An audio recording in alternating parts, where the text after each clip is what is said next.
Hey, what's going on, guys? Yeah, as you can see, I'm trying something new on the channel here. So, just doing a little live play by play here of the Patriots game. I know a little bit late, but like I said, hopefully this goes well, and this will be the first of many that I do. So, if you haven't been watching the game, the Patriots actually just went down the field 10 plays, 81 yards, and Mac Jones threw a touchdown pass to Tyquan Thornton in the left corner of the end zone. Offense looked pretty good. I gotta give it to them. Um, they ran the ball. The passing game looked much better than it has been these past few weeks. And I mean, looking at that drive, you got to kind of ask yourself, where has this been, all season? But um, hey, I'm encouraged. The Patriots still have everything in front of them. All they got to do is win against the Dolphins here, and then of course the Bills next week. And like I said, is however this stream goes, I may do the Bills game next week as well. But hopefully as you guys start coming in here, you enjoy the content. Make sure you hit subscribe wherever you are checking this out. I believe I'm live on Twitch right now, YouTube, Facebook. That might be it. But um, but yeah, hopefully I mean, as you guys come in as well, have some fun, chat, go back and forth. So, you can let me know in your stream what do you think about the Patriots season so far? What do you think they need to change in the off season? Are you optimistic that they can actually get this done, win these last 2 weeks, and make it into the playoffs? Like I said, I'm just here chilling, trying something new. I mean, it's New Year, and first off, Happy New Year to you guys. But I said over the New Year I wanted to bring new content to my channel, so I'm testing that out now. But yeah, all right. So those of you who might just tuned in, yeah, I started the stream a little late because I actually didn't plan on doing this. Obviously, the next time I do a live stream, it'll be planned out, set like a reminder and all that kind of stuff. But yeah, so to update you guys, the Patriots kicked off to start the game, stopped the Dolphins on their drive.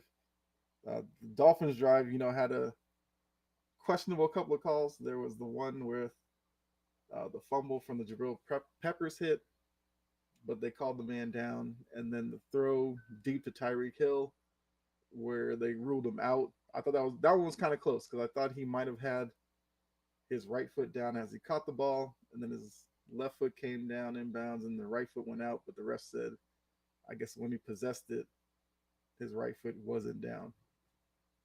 So Patriots forced the punt. They get the ball, and then, as I just said before, the offense, that was probably the best drive I've seen from the Patriots in weeks. They ran the ball a little bit. Mac Jones went downfield to Tyquan Thornton, who he ultimately ended up throwing the touchdown pass to. So, hey, maybe Matt Patricia's finally learning something. I fully expect him to be replaced, don't get me wrong, but, it is what it is. All right, so they just kicked off, and yeah, the Dolphins do touchback. I mean, the little graphic I have up might be a little bit ahead of where I am because I'm streaming it off of the Paramount Plus, but it's all good. Let's see. Yeah, as you guys come on in, leave a comment. How you doing today?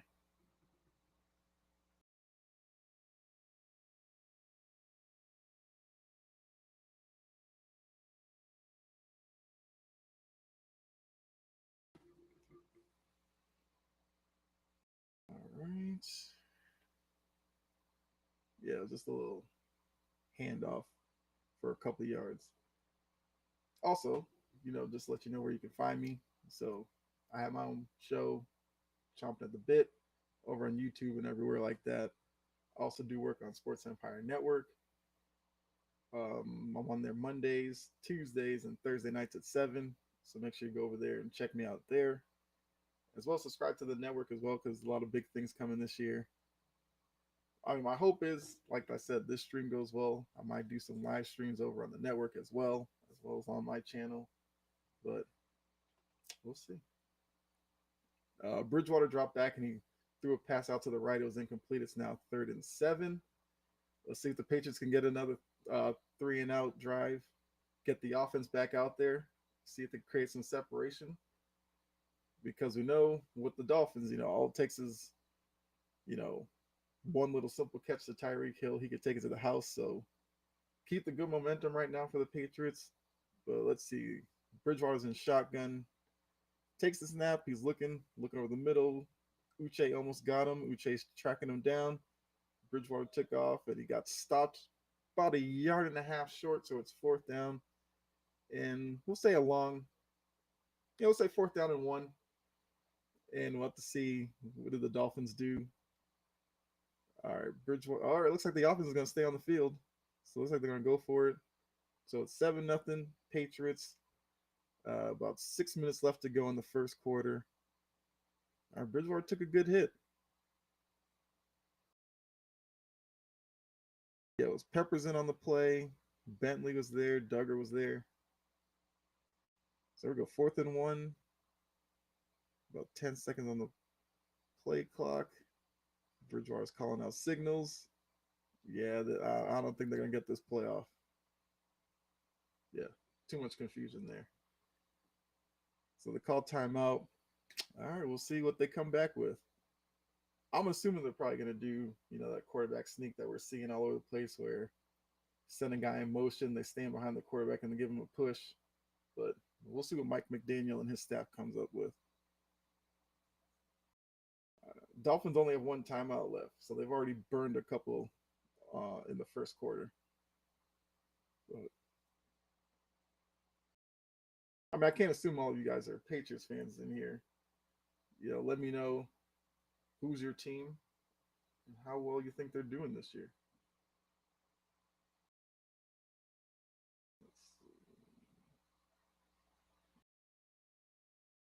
Make sure I have chat available. But like I said, it's my first time doing a live stream, so I'm not gonna say I'm the best at it, but definitely let me know how I'm doing. But like I said, I want to do a lot more of these. All right, so they handed it off. Oh, false start in the Dolphins. I'm assuming they're gonna punt now since it's 4th and 6. I mean, that's tough. Like I said, I don't know. With this last Patriots drive, this defense is up. I mean, the defense has been pretty good all season. I don't know. Maybe the Patriots might have turned the corner. Once again, we'll see. It's just weird seeing them being 7-8 and fighting to get into the playoffs. But every team has a down period. So for all those Patriots fans, we'll let the rest of the league's fan bases, make their jokes and stuff. Oh, that might be a flag.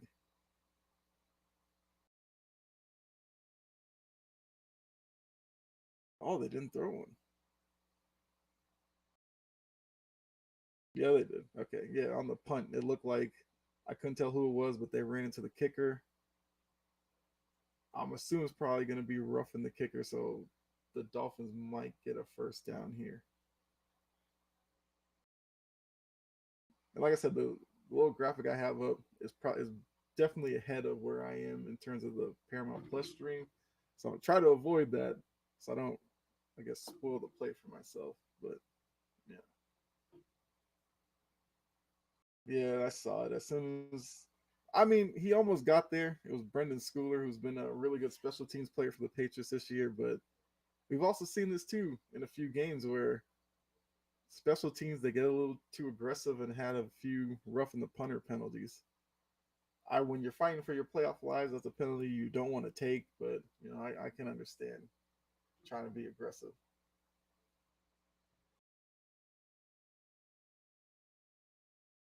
All right, so it's 4th and 1 again. Handoff up the middle. I think he just got it. Yeah, it looks like first down. Dolphins. Okay, so they called it running into the kicker, which is the 5 yard penalty. I thought they were gonna give him roughing the kicker. Yeah, he went a little misdirection on the play. He just got it. He got they needed a yard. He got about a yard and a half. All right, so 1st and 10, down to 5 minutes left in the first quarter. Bridgewater's under center. Let's see what they run here. All right, he's checking the play. 4 seconds, 3 seconds. All right, they could run a toss sweep to the right. Yeah, Patriots had that kind of sniffed out. Jonathan Jones made the tackle there. Well, he pushed him out of bounds after about looked like a 3 yard gain from Jeff Wilson Jr.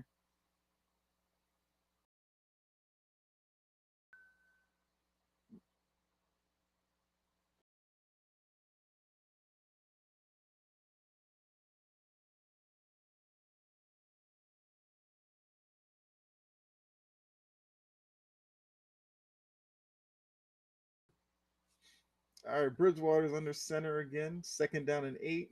Tyreek Hill's going in motion. Checking the play again. Once again, play clock. They're about to run out again. All right, they just got that one off. Handed off to Wilson. He got about a yard and a half. So it's going to be another long 3rd down. Yeah, Dolphins have been having troubles getting the plays called, which I mean, we've seen that from the Patriots for the past few weeks. So I understand how that goes. But all right, so 3rd and 6. Let's see what they call here. Um, I'm assuming they're going to pass it. You got to watch out for Tyreek Hill with like a quick slant or something like that, and Jalen Waddle as well. I don't think Waddle has a catch yet in this game.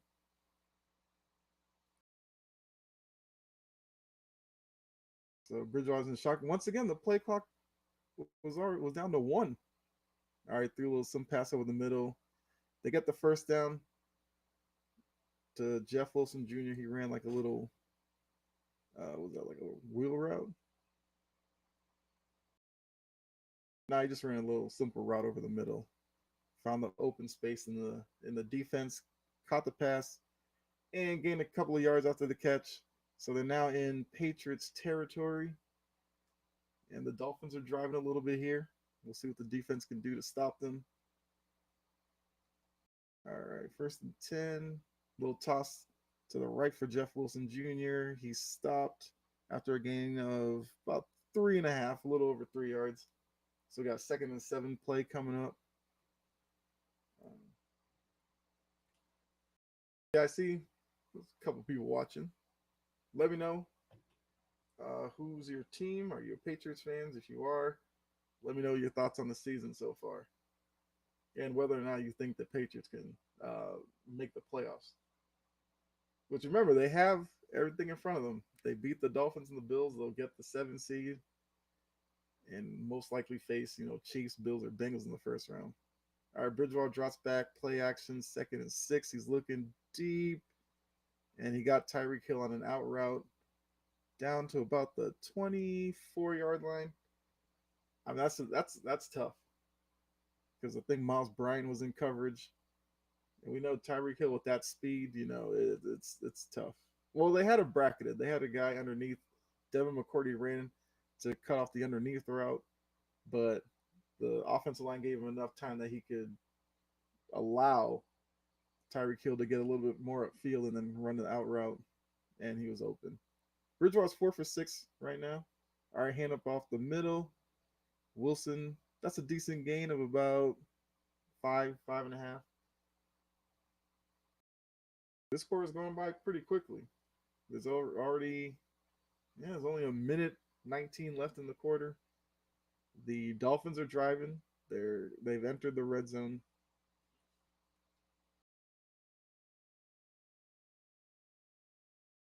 All right, breaking the huddle here. Looks like all right, Bridgewater's in shotgun. 2nd and 5. Yes, Mostert just went into motion alongside him to his left. They're sending Wilson in motion. They're now split. Drops back. He's looking. Ooh, good throw there by Bridgewater. Bentley got a fingertip on it. I believe that was to Gesicki. Yeah, let's see. They're showing the replay. Bentley passed them up. Yeah, Bentley got a hand on that. Well, finger. He didn't really get a hand on that pass. Bentley's been pretty good for the Patriots this year. I give him a lot of credit. All right, Dolphins setting up. They're just inside the 6 yard line.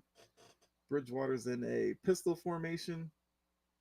They send Wilson in motion and then send it back out. Give it to Mostert. He runs it off the right side down to the just outside the 2 yard line. And that's going to end the first quarter. So after the first quarter, Patriots are up 7-0 on the Dolphins. But the Dolphins are driving. Like I said, they're well within the red zone. So when they come back, it'll be second and goal. See if the Patriots can stop them, hold them to a field goal. If not, the Dolphins are looking to get the tying score. But yeah, after the first quarter, from the basically one drive that we saw from the Patriots, the offense looked good. Now, can they keep that up all game? We'll have to see. I did like the fact that they threw the ball more. They especially looked downfield more, which is something I've been calling for weeks. But I guess better late than never. I guess all it took was um, for them to have their backs up against the wall to actually open up the playbook a little bit.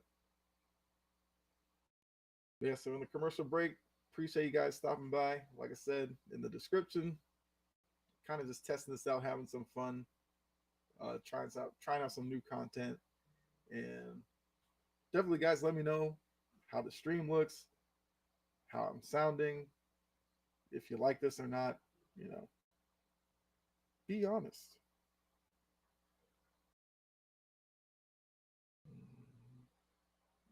All right. Yeah, says there's a few people watching, so appreciate you guys stopping, coming through, and checking out the game with me. Once again, like I said, first time doing a live stream, so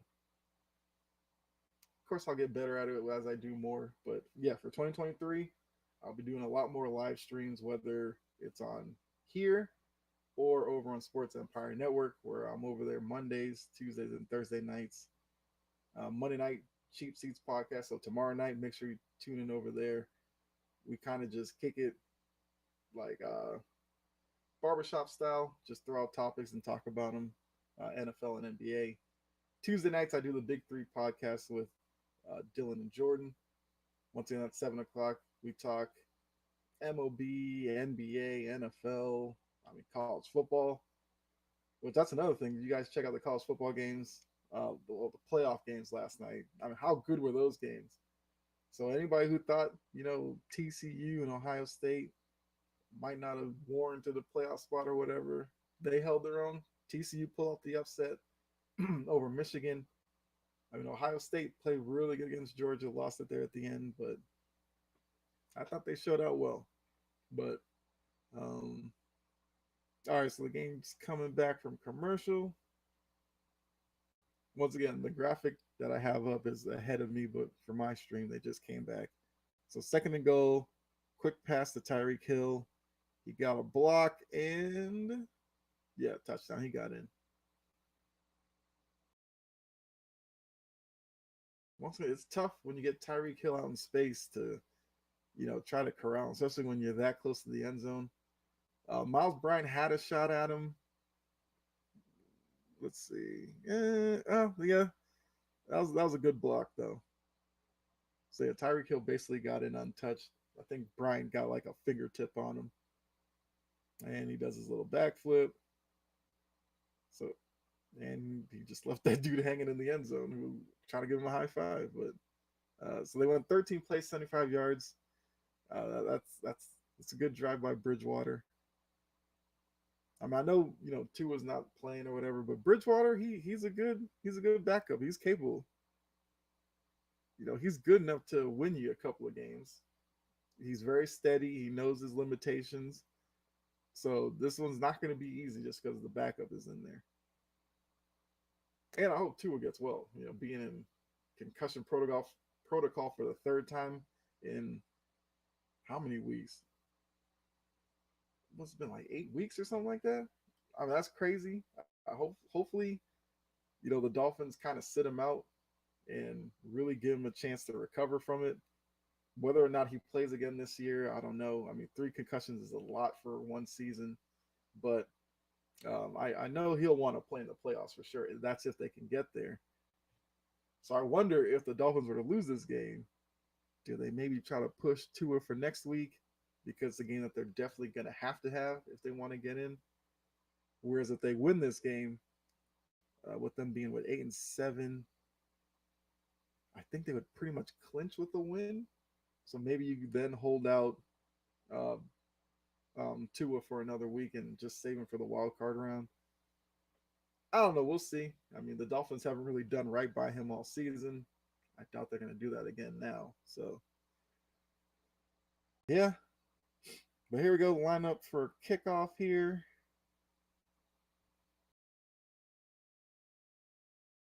All right. Kicked it off.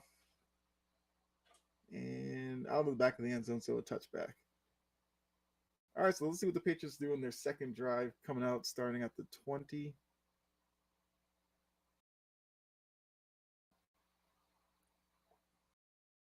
Also, like that they're getting Tyquan Thornton involved in the play. Because out of the wide receivers, he's the one guy who really brings a speed element to the passing game. And I like that they targeted him downfield. And I believe they had another target over the middle. So hopefully we see that again with the second drive. Okay, Jacoby Myers going in motion. Mac under center, play action, looking deep. Throws it over the middle to Damian Harris, who caught it at the 30-yard line. Oh, I said they started at the 20. My fault. They started at the 25. Had a brain fart there. So nice little gain on first down. Like to see that they're also throwing the ball on first down. Past few weeks, once again, they're kind of getting into a rhythm of first down run, second down run, and then try to throw the ball on third down. Finally, they're mixing it up. All right, Mack and shotgun, quick throw to Myers, but that play got blown up pretty quickly. Bourne missed that block. And might have been no gain or probably lost like half a yard. So we're looking at third down, 5. Tie game 7-7. 14 minutes left to go in the second quarter. All right, so they said third and 6, so I guess he lost like half a yard to a yard. Plays seem to be coming in quicker. Max in shotgun. He's got Stevenson off to his right. Hunter Henry's in motion. Takes the snap. He's looking. Throws it. What a throw. Nice throw to Hunter Henry. Where was this offense? Okay. Looking downfield. Mac throwing his touch passes. This is the Mac Jones from last season. And they waited until week 17 to unleash it. Yeah, that's a good catch by Hunter Henry. Really good throw by Mac Jones. And we've got an injury timeout. So here, yeah. So 7-7 New England. Once again, they're driving.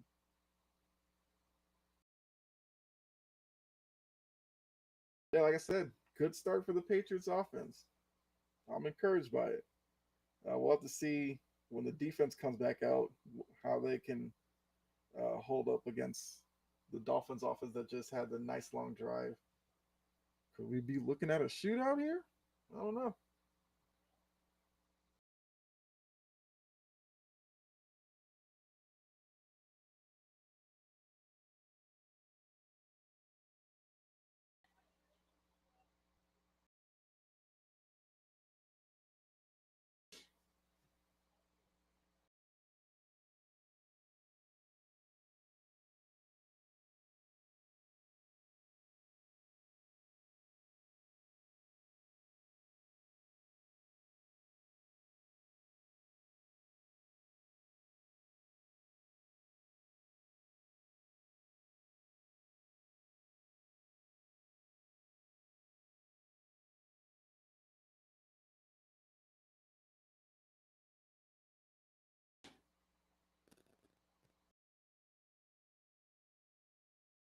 All right. Yep, still in commercial.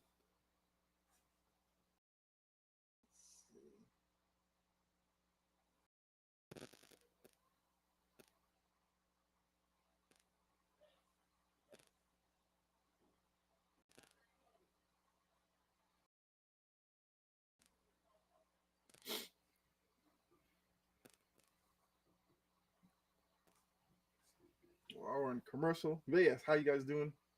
Yo, like I said, leave a comment. Let's interact, have some fun. Like I said, just chilling, watching some football. I mean, the way this is going, I might do another live stream today. All right, got a chat from Twitch. Oh, okay.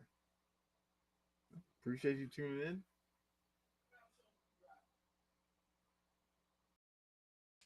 And yeah, leave a comment. I will definitely pull it up on stream and shout you out. So yeah, just having some fun.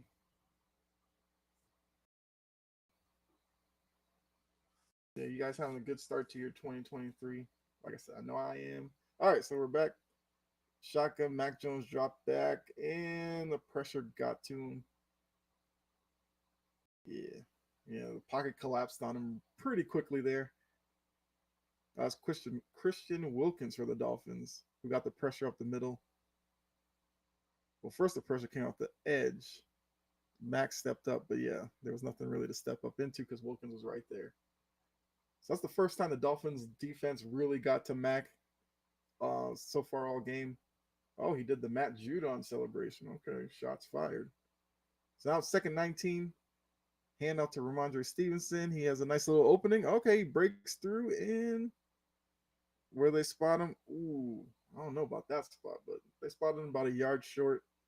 So looks like we'll get third down and 1. I thought he might have got all 18 yards or 19, whatever it was. I thought he was at the stick, but they marked him short. Stevenson's had a really good year too. I think he has a shot to get to 1,000 yards. I know that doesn't mean much anymore in terms of the NFL, but I mean, hey. All right, so third and 1, Max under center. Jacoby Myers goes in motion. They run play action. Ooh, and he was sacked.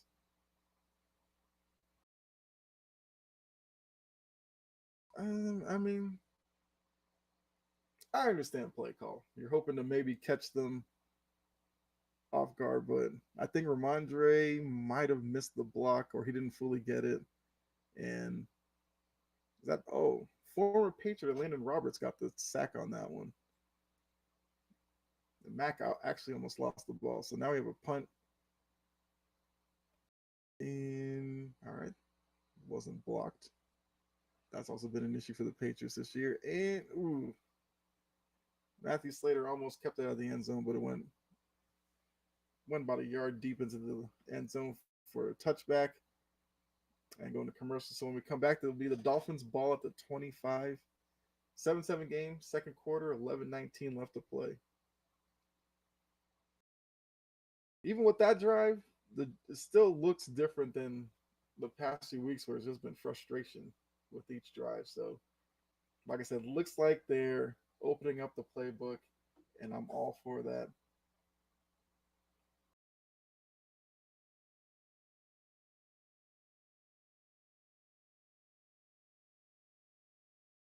Let's see here.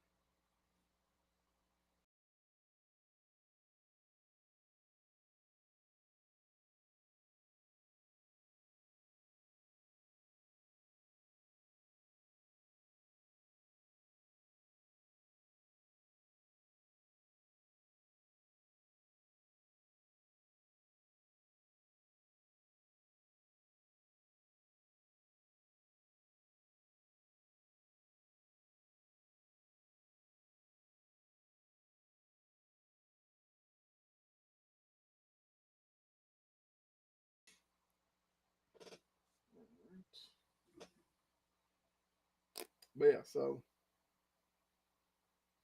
yeah, that was a promising drive that ended kind of poorly with back-to-back sacks. But once again, it still looks a little bit better than it has been. So, uh, whatever happened this week, I don't know who got to Matt Patricia or maybe Mac Jones was letting them know, like, hey, let me air the ball out a little bit. It still looks like an NFL offense at least. There's periods of time, past few games. I mean, it was rough. So Optimism. That's what I'm sticking with. And as I said before, Patriots still have their destiny in their hands. If they win today against the Dolphins, next week against the Bills, they'll actually make the playoffs. They'll get in at 9-8. Outside of that, I believe they lose today, they're eliminated. I don't think there's a way in if they lose. I'll have to double check that. Well, yeah, because the Dolphins would get 9 wins. Patriots have 9 losses, so yeah, they couldn't get in.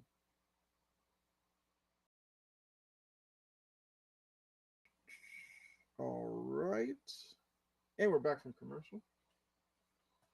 Bridgewater under center, 1st and 10 for the Dolphins. They're in I formation. Hand off to the left to Mostert. He gains about 3 yards up to the 23. McCourty came down from safety spot to make the tackle there. So now we got 2nd down and 7 from the 23-yard line. All right, they're huddled up. Yeah, I haven't heard anything from Waddle so far today. So, I mean, the Patriots are doing a good job on him so far. Hill has found open space today, so they kind of have to make sure that they don't at least allow him to get one of those big chunk plays that he can easily do. All right, shotgun. Bridgewater's looking back. He's going to throw it to Mostert out of the backfield. Mostert makes a little jump inside, and he gets the 1st down up to the 32-yard line. So we got 1st and 10, Dolphins. Yeah, they're talking about Tua's injury. So week 3, week 4, and then this past week. That week through week 4, man, that was tough to watch on him. And then looking at these other scores on the bottom, Jaguars are up 14-0 on the Texans. Okay. All right, Bridgewater hands it off to Mostert now. And got a decent gain there. Looks like about 6-7 yards. So it's going to be 2nd down and about 4 or 3. And McDaniel is looking at the play sheet again. So 2nd and 4. So they gave him a gain of 6 yards. They're huddled up again. So yeah, the Dolphins' offenses look pretty good as well. So it looks like we might be in store for a good game here. But here we go. Bridgewater's in shotgun, split backs, hands it off to Mostert, and he stopped short. Yes. Lawrence Guy got him. So it looks like we're going to have a 3rd and short. So about 3rd and maybe 3. We'll see where they spot him. Yeah. So they give him 3rd and 3. So at this point, playbook's kind of open. They could run a short pass play, run another running play. So the options are open. They got Bridgewater and shotgun. Mostert is off to his right. The Dolphins are going from left to right, I guess, on the screen, if that helps you out. Strott's back. He's looking, dumps off to Mostert. Mostert makes a move, breaks a tackle, breaks another tackle, and another one gets down to the 35-yard line. Few missed tackles there by the Patriots. You don't need that right now. Oh, it's like Chris Say just subscribed. Appreciate that. Let me know what you think. Uh, are you a Patriots fan? Let me know in the comments. And if you're enjoying the stream or not, let me know.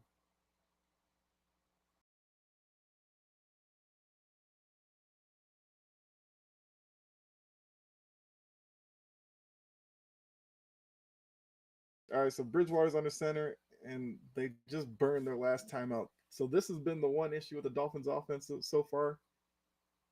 They've burned all 3 timeouts basically the same way, getting the play calls in late, and yeah, we'll see if it burns them later on in the quarter. We had no timeouts. Still 7:50 left in the quarter. We'll see. And one of those was because they burned it on the challenge of the Tyquan Thornton throw down the sideline, which was obviously, it was a failed challenge by the Dolphins, so they lost the timeout for that. So they don't have challenges left in the game either. We'll see if that's a player down towards the end of the game in the fourth quarter if they're going to need to challenge a play. Once again, they don't have it.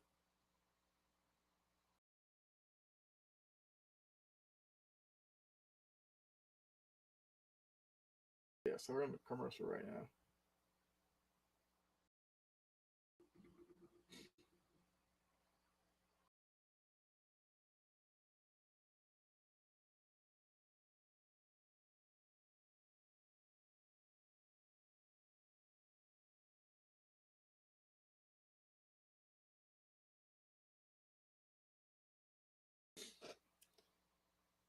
But yeah.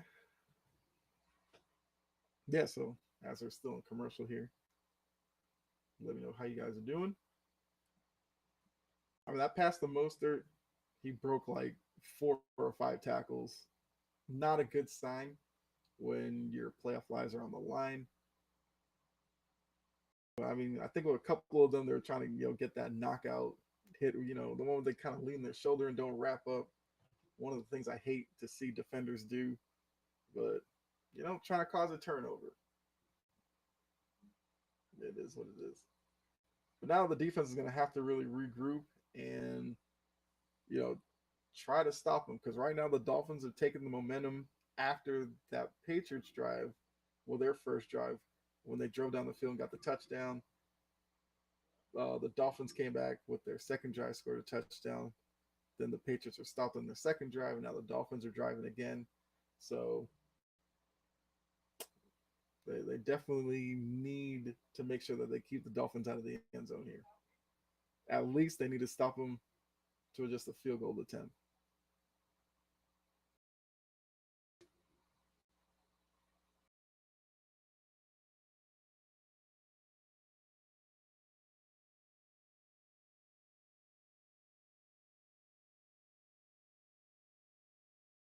All right. So we're back. First and 10. Bridgewater's in shotgun, hands it off, and Bentley stopped him. About a half-yard gain from Jeff Wilson Jr.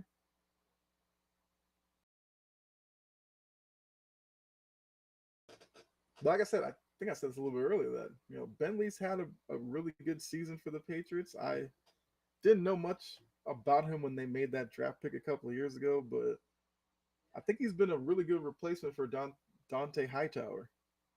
Obviously, Waddle split out to the left. They keep focusing on him because he hasn't been thrown to yet this game. We know that will probably change. He has Miles Bryant on him.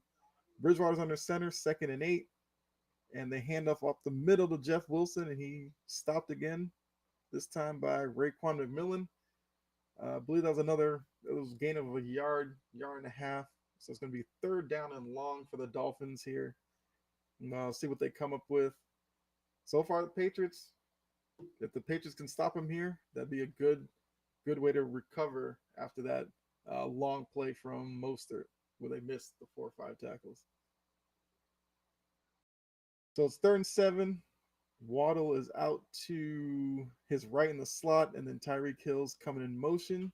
Bridgewater's in an empty set in the shotgun, and he throws it. Ooh, behind Waddle, incomplete. So it's 4th and 7. That was a dangerous one, throwing late out to the perimeter like that.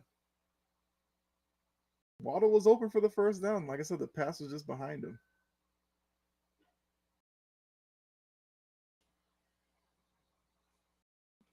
Yeah, and Tyreek Hill, if he looked down the middle of the field, was a little bit open. There we go. Jason Sanders now on to try and a field goal here. And no good. The wind took that one. When he first kicked it, it looked like he was dead center with it, and then it just drifted off to the right on him. So the Patriots defense holds here. 7-7. They're going to take over after the timeout. But yeah, actually, it didn't even look like there's a lot of wind on that one. I guess he just knuckled that one.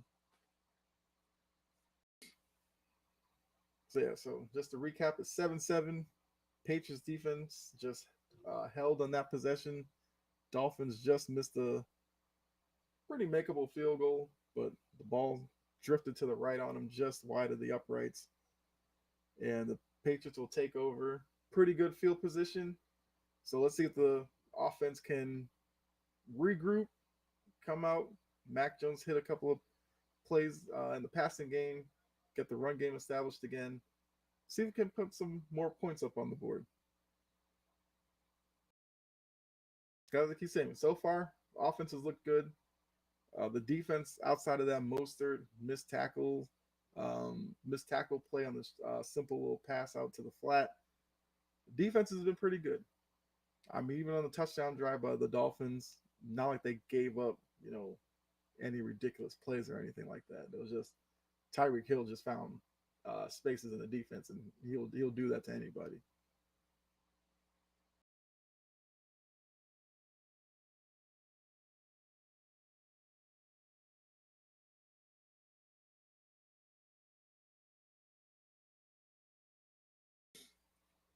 Well, I'll take this moment just to remind you guys, if you're liking the stream, make sure hit subscribe over on YouTube, or if you're on Twitch, follow me or subscribe over there as well. Like I said, I will be doing a lot more of these over this coming year. Just to let you know, I do a podcast chomping at the bit.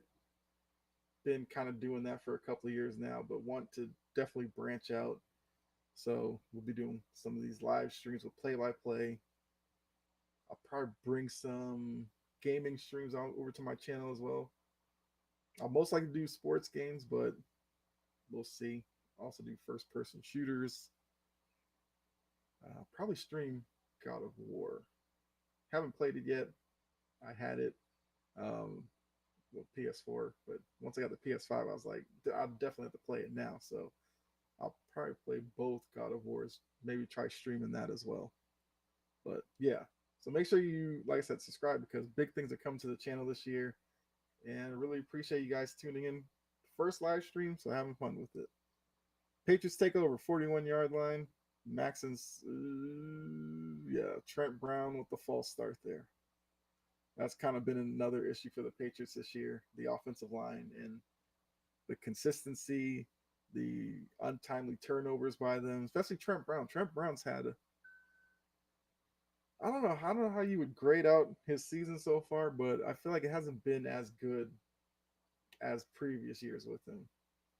But definitely something to think about for the offseason. But first and 15 after the false start. Looking at the scores on the bottom as well. Panthers are up on the Bucks 14-0. Could the Panthers actually win that division? Whew, that's crazy. But all right, first and 15, Max under center. Ramondre's behind them. Handoff to Ramondre. Not really an opening there. Found a way to get about 4 yards out of that. When he first got to the line, I thought he was going to get stopped right there, maybe a gain of 1, but he found a little bit more of an opening and pushed through.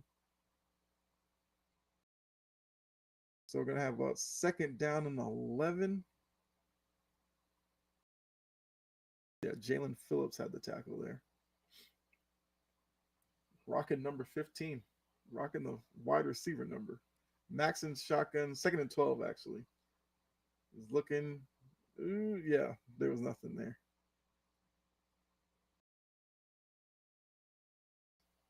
So now the offensive line is kind of struggling again. First couple of drives, they held up pretty well, but now it looks like the Dolphins are kind of just blitzing them. And based off of the past couple of weeks, I'm not surprised by that. The offensive line has not been up to par this year. Another area that they're gonna have to address. Aguilar is off on the sideline being looked at. Mac Jones, third and 12, is in shotgun. Stevenson off to his left. Okay, Mac gets a snap. He's looking. He threw it into the flat to Stevenson. Stevenson wasn't ready for it. Didn't turn his head. Incomplete, fourth and 12.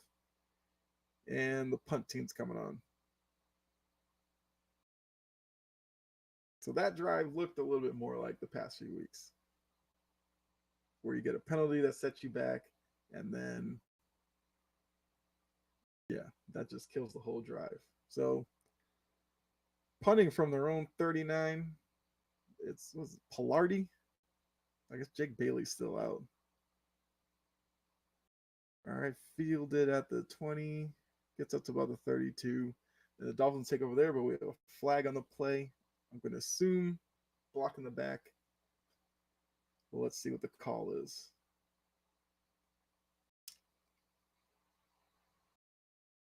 I mean, 99% flags on a punt are on the receiving team. And yeah, they're pointing in that direction. It's whether it's a hold or a block in the back.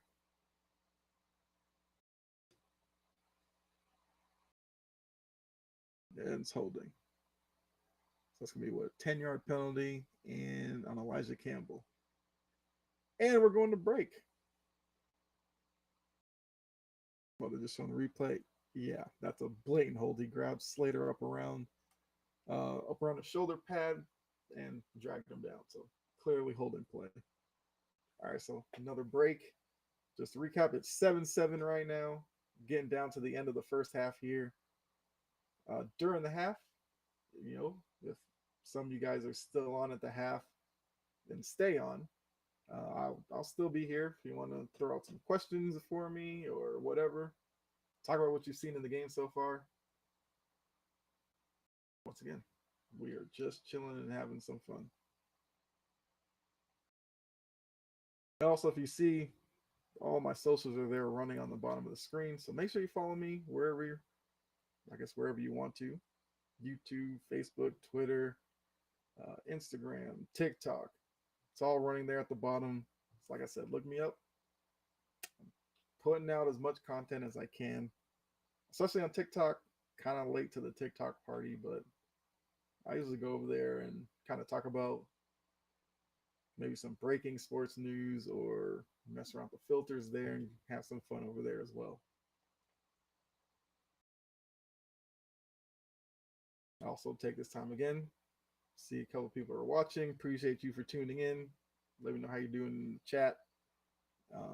How's your 2023 going so far? It's only, 14 hours in. Hopefully you have major plans for 2023.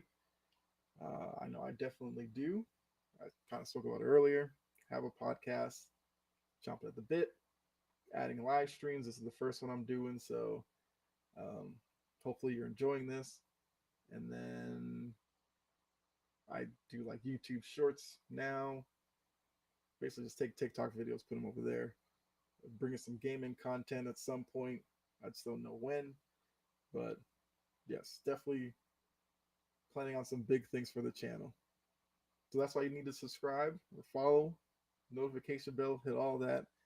That way when I do pop up, you guys can see me. Also the like button. Definitely helps out as well. If you're on YouTube or whatever, you want to hit the dislike, I'm cool with that too. Let me know what I could do better on here. But we're back. It's 1st and 10 for the Dolphins. They are on their 14-yard line. Got Bridgewater under center. Sicky's in motion. He's checking the play. Let's see what they run here. Okay, Wilson in motion, running off to the right.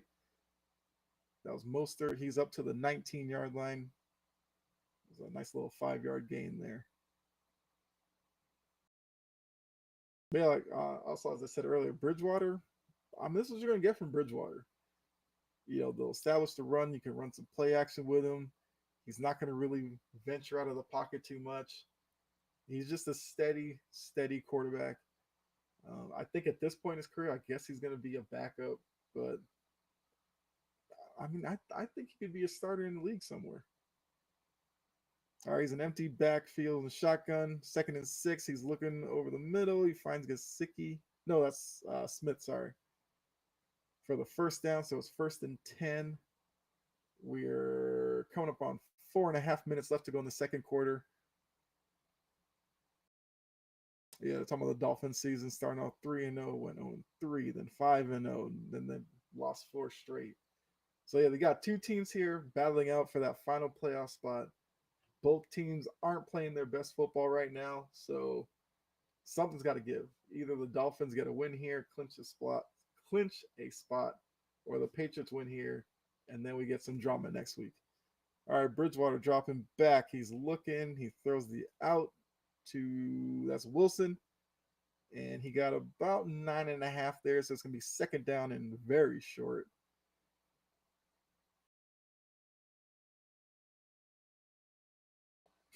So the Pats' pressure has been somewhat getting near Bridgewater. They just haven't really gotten to him yet.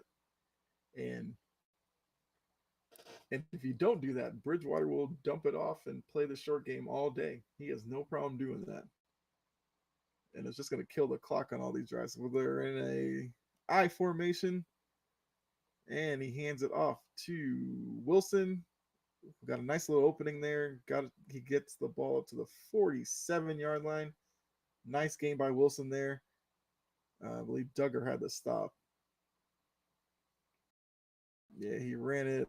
Yeah, pretty much right off the right side. Nice little cutback there, and decent game there. So we got 1st and 10. We're down to 3 minutes left on the clock. Let's see the Dolphins. Dolphins are driving here for a go-ahead score. Fortunately, they don't have any timeouts to work with, but 3 minutes in the NFL, that's plenty of time. I formation. Bridgewater pitches it to his right. That play was going nowhere. Was Phillips and Bentley were there for the stop behind the line of scrimmage, so it's gonna be again 2nd and 10. It looked like he might have lost some yardage. To me, I think it's like 2nd and 11, but they're calling 2nd and 10, and we're now down to under 2.5 minutes to go in the second quarter here.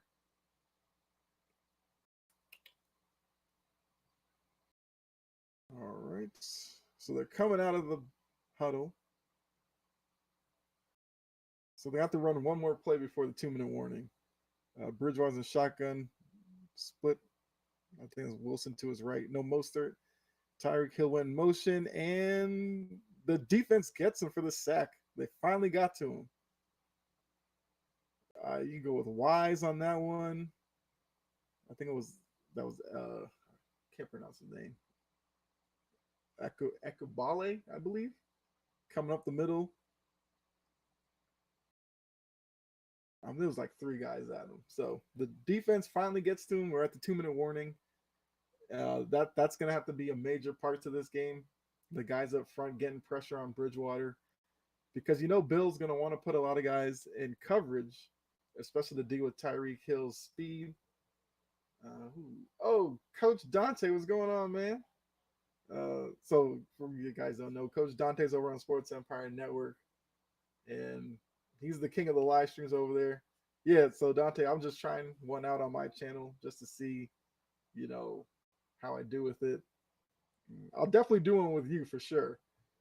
Probably a playoff game. I don't know if my Patriots will be there, but I'll definitely, I'm definitely down to do a playoff game no matter which game it is. I'm just trying to be like you, man.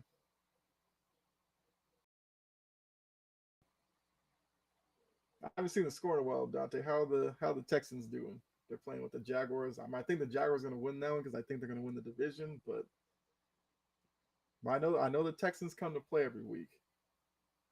I just don't know how they're going to do against the Jacksonville team that's hot right now. Yeah, so it's 7-7. We're at the 2-minute warning. The Patriots defense just got a big sack on Bridgewater. So, all right. So Dante says, "Hey man, let's do it. We're in tank mode right now." Yeah, like I said, at this point, I'll probably wait for one of the playoff games. But yeah, I'll definitely jump on with you. Yeah, the Texans, they're in rebuild mode for sure. They have to get their quarterback situation figured out, and I mean, can't go wrong with Bryce Young. CJ Stroud looked pretty good last night. So hopefully that can really get them going in the right direction. I do think Lovie Smith, even though they only have 2 wins, I wouldn't be mad to see Lovie Smith come back and, give him a quarterback and see what kind of progress you can make there. You got Damian Pierce. He's going to be a good piece next year. Wide receivers, probably use an upgrade there. You don't need. Okay, so this is what I've said about the Texans before. I actually don't think the Texans are that far away, especially in that division. I could see them 2 years or so being like legit, not necessarily contenders to win it all, but at least be competitive in that division. All right, so we're back 3rd and 22. Drop back, hits Waddle for the first time over the middle, and Waddle's out of bounds at the 49-yard line. He's about 6, 7 yards short, so we got a punt coming up here. But Waddle finally getting into the game. I mean, Patriots played, nice little soft zone there because you don't want to give up a deep ball over the top when it's 3rd and 22. Dolphins have a guy getting carted off here, so um, definitely don't want to see that. Second to last game of the year. All right, looks like it's one of their tackles, Kendall Lamb. All right, so 4th and 5. We'll see what the Patriots can do here. Let's see. First off, let's see where they start. Ooh, that was a really good punt down to the 2. I mean, that was a coffin corner punt if I've ever seen one.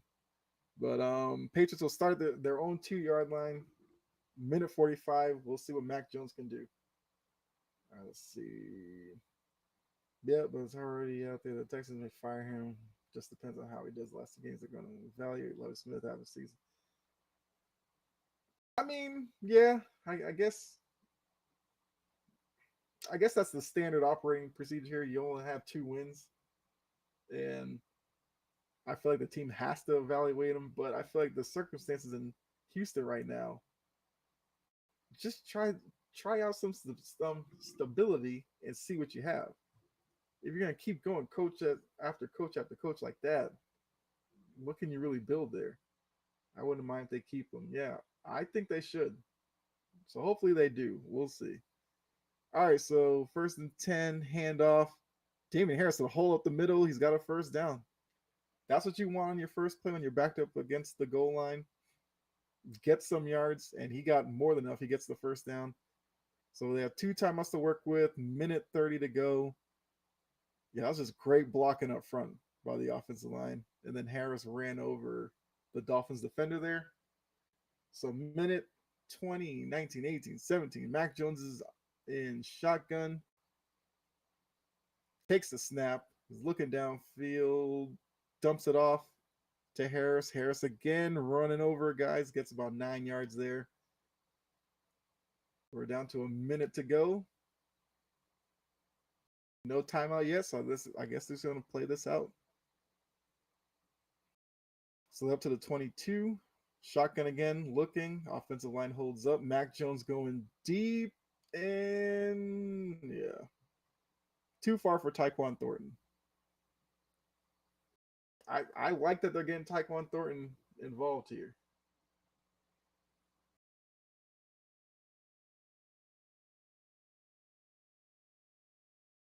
Because that's a draft pick that necessarily hasn't worked out as much this year, but I think Tyquan Thornton will be a good piece going forward. I wonder what they'll do at the wide receiver position going forward. Jacoby Myers, I believe, is a free agent. Aguilar seems like he's going to be in trade talks probably each year. 3rd and 1, handoff up the middle, and I think the Dolphins stopped him there. Yeah, they stopped Harris. It was 3rd and 1. They stopped him for a gain of about half a yard. See, this is the point where if the Dolphins had a timeout, they probably would have called one, but without one, the half's basically going to run out. Yeah. All right, so it looks like we're at the half. It's going to be 7-7 Pats, Dolphins. Like I said, during halftime, be here, kind of look at some of the other scores around the league and see what catches my eye. And yeah, so we're at halftime. So 7-7 score. Pretty good half. Patriots offense looked good at times. Looked bad, to be honest, like the past couple of weeks. Bridgewater's been steady in the backfield. That last drive, the Patriots defensive front finally got to him, got a big sack. So we'll see. What happens in the second half? New England gets the kickoff to start the second half, and that's gonna be big for momentum. If the Patriots can put together another long drive and retake the lead, I think that's gonna be beneficial because I will say that the momentum was sort of sliding back towards the Dolphins the latter part of the first half. But all in all, I mean, they've kind of kept Tyreek Hill in check, which we've seen over the years. Belichick kind of knows what to do with Tyreek Hill. You you can give him, all that stuff underneath. Just gotta make sure you tackle him early. Definitely don't want him getting over the top because it's wraps at that point. So um, yeah, defense has been good. Waddle only has the one catch. I was kind of worried about Waddle in this game, but it seems like they put a lot of focus on him and bracketing Tyreek Hill to stop the over the top throws. And then offensively, they've been targeting Tyquan Thornton. Mac Jones made a couple of good throws to Hunter Henry. Kendrick Bourne, we haven't heard anything from him yet today, and he had a really good game last week. So maybe this week in the second half, we might get some Kendrick Bourne action. But yeah, as of right now, feeling good about. No, I can't say I'm feeling good about the game. It's tied, but I'm feeling better about the team than I have the past few weeks.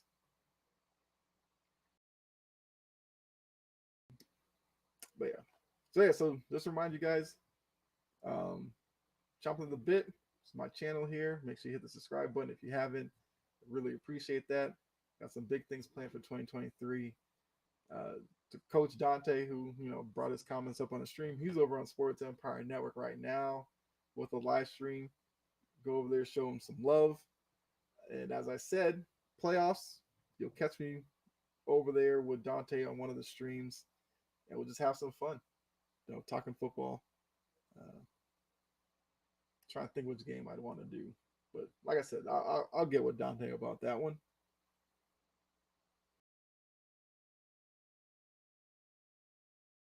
Yeah, a lot of good games on the schedule this week. A lot of playoff implications still at large. There's still like 20 some odd teams that still have somewhat of a chance at the playoffs, which is really good for the league. Shows the parity in the league. I will say a little bit. It's also been kind of a weird year where the Bucks have struggled in the NFC South, which is why all of those teams outside of Atlanta still have a shot. And Carolina, I believe, is winning that game right now. And if that happens, I don't know, man. Carolina might end up winning that division, which will completely surprise probably everybody outside of the North Carolina area. But you gotta give him a lot of credit. I think Steve Wilkes has done a great job in Carolina, and I believe he should probably get that job. He's just the interim guy right now, but for all the Carolina's gone through, trading away Christian McCaffrey, the carousel at quarterback between PJ Walker, Sam Darnold, Baker Mayfield before Mayfield was sent away, and to have them in a position to win a playoff spot, I don't care that they're below 500, but the way that the division's gone, they're still in it, and looks like they may actually win that. So I think whether they win the division or not and make the playoffs or not, I think Steve Wilkes has done a really good job despite all of the distractions that could have been there for him. I'm trying to see. Actually, let me pull up some scores right now. So I do have the halftime show going on now, but they're on commercial break. And let's see. Let's see.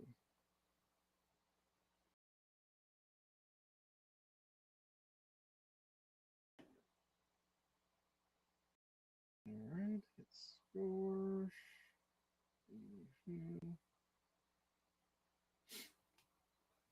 All right, so we got Dolphins Patriots. Falcons are beating the Cardinals 14-13. They're also the half. It's a game that really doesn't mean much of anything to anybody. Cardinals are down to what they're like fourth string guy and David Blau. Falcons Desmond Ritter. Yeah. Lions are beating the Bears 24-10. They're also at the half. That's a game the Lions need after they lost last week. Um, I'm kind of rooting for the Lions to make the playoffs. I think they probably deserve a playoff spot. I just don't know if there's enough games for them to really make up the the deficit that they have in that race with the Commanders at this point. Jaguars are up 21-0. Looks like at the half. They just showed the Travis Etienne long run there. He's come on as of late as well, and I think if they win that division, they make the playoffs. Etienne's going to be an important part of their wild card round game. Right now, it looks like they would play the Ravens in the first round, but we know the Ravens have a game coming up tonight against the Steelers. If they lose that, it could be the Chargers. Wouldn't mind seeing the Jaguars against the Chargers. See Trevor Lawrence versus Justin Herbert. That'd be an interesting little quarterback matchup.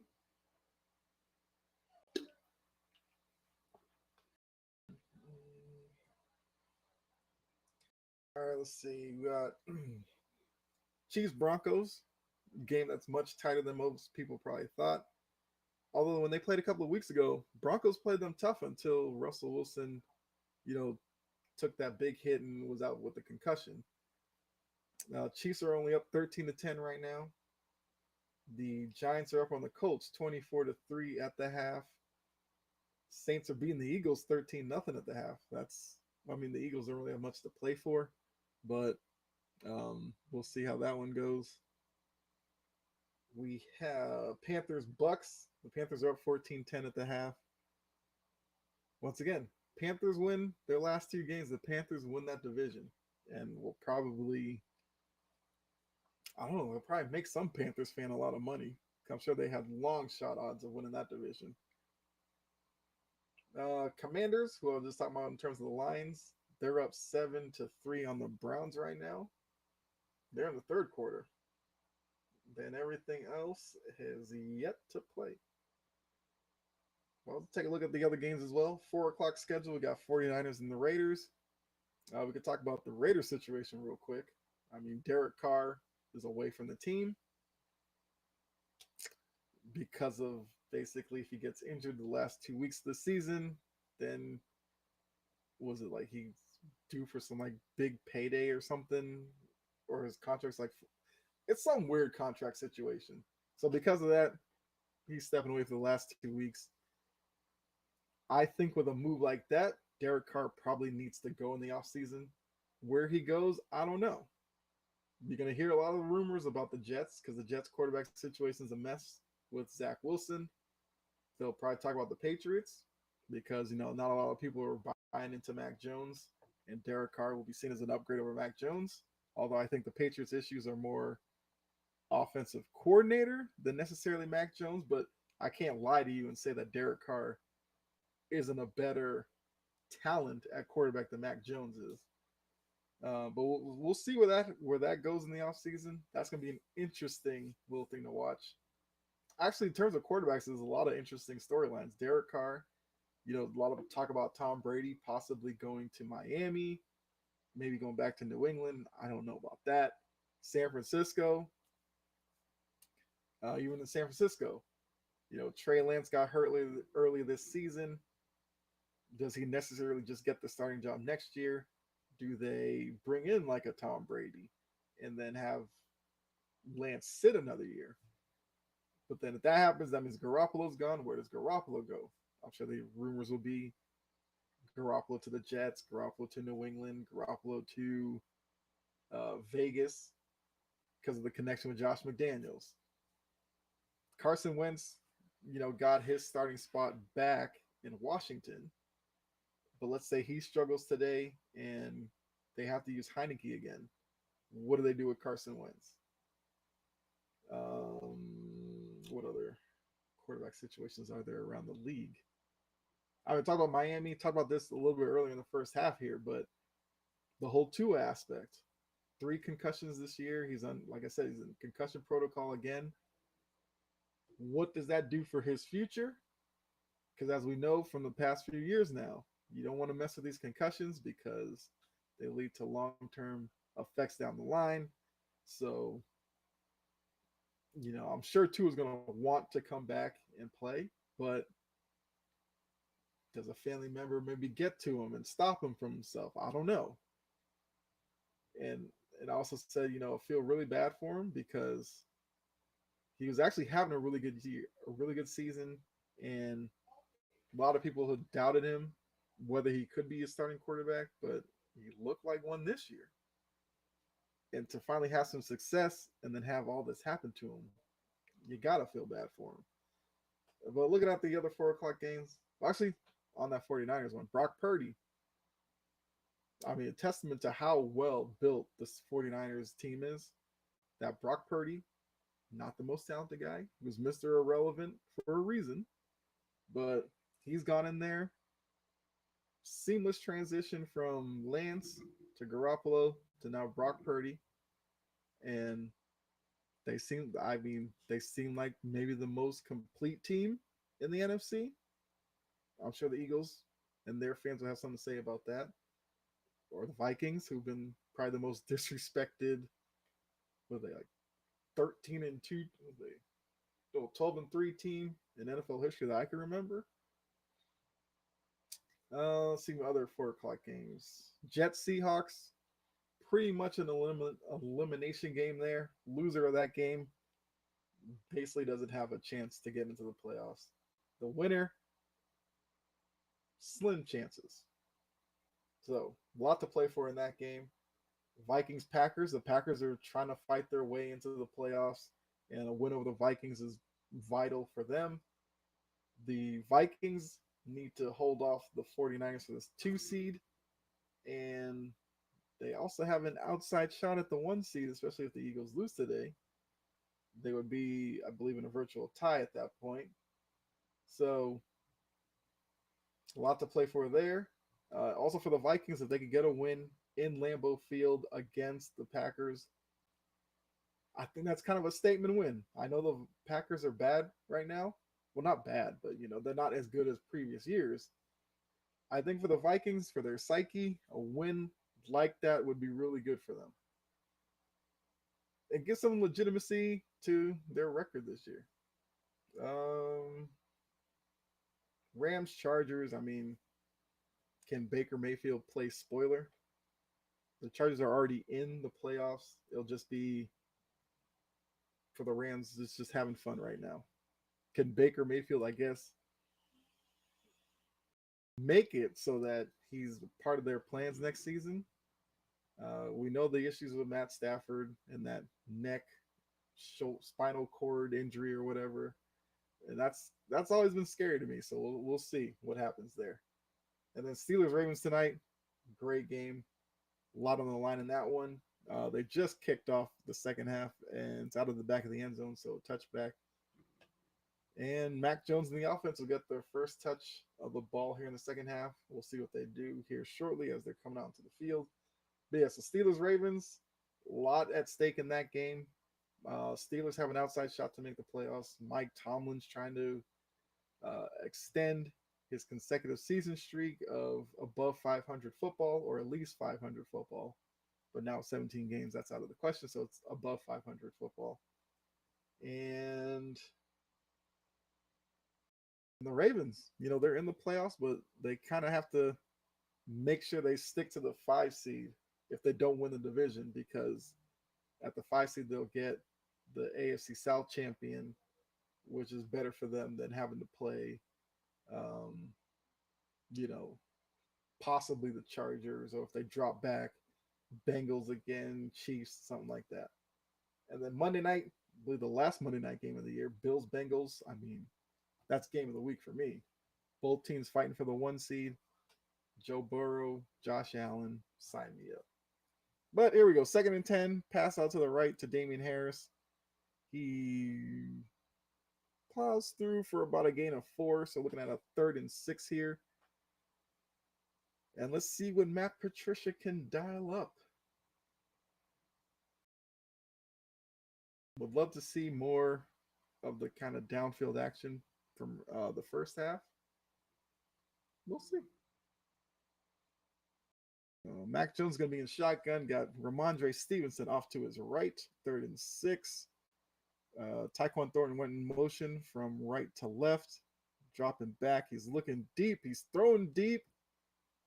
Oh, too far for Nelson Aguilar. So it's good to see they haven't gone away from the downfield passing game. It was just that one. If Mac could have put a little bit more air under it, Aguilar was behind Crossan, who was defending him. It was just that he couldn't catch up to the pass. So, you know, yes, it was an incomplete pass, but once again, these are the things I want to see from this offense. Try to attack downfield. All right, so the punt here, kind of a short one. I mean, that was a great play there by the Miami player. He came running up to catch it before it could get, before the Patriots could get a good bounce out of it. So Dolphins have pretty good position here. They're going to commercial. I believe they're at their 40-yard line or 39. So it'll be 1st and 10 for the Dolphins when they come back from commercial. But yeah, so thanks for tuning in. Like I said, just having some fun, testing out a live stream. You know, it's New Year 2023. Try something different, have some fun with you guys. But yes, let me know in the chat, how's your 2023 going so far? Who's your team in the NFL? If you're a Patriots fan, do you think they can pull this off and make the playoffs? If not, what do you think is their biggest need for the offseason? For me, I think it's the Matt Patricia angle to all this. I don't have a problem with him, being on the staff, but if you want to keep him as like an offensive line coach, whatever. Offensive coordinator, as we've seen this so far this year, not a hat that he needs to wear. We've already seen the rumors about Bill O'Brien possibly coming back. I would be down for that. I mean, I guess if McDaniels completely failed in Vegas and they were to fire him, I could definitely see a McDaniels going back to New England to be an offensive coordinator. But I guess with the Derek Carr situation, the Raiders have kind of chosen McDaniels over Carr. Although we'll see how that plays out in the offseason. But, I mean, for McDaniels, it's probably his last shot at a head coaching job, especially the way that this season's gone for the Raiders. I couldn't see him possibly getting another job outside of another offensive coordinator job. Then again, we've seen stranger things in the NFL. So, never say never. I kind of thought he wasn't going to get one after the Colts situation. I think more people are looking at the Colts situation and be like, yeah, Irsay might not be the best guy to work for everybody. All right, looks like we're coming back from commercial soon.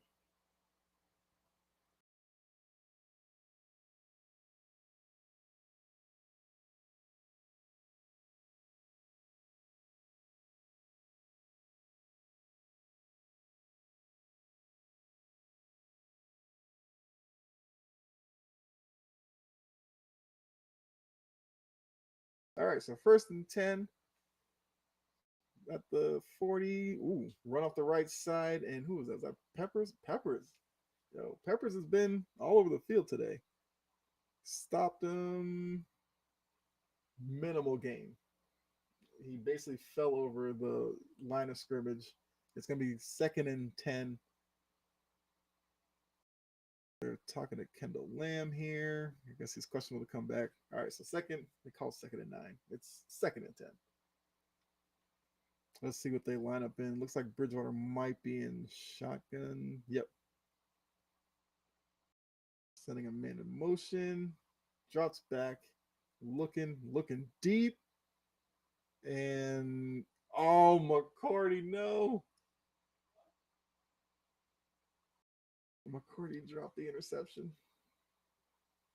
I mean, that throw was basically a punt.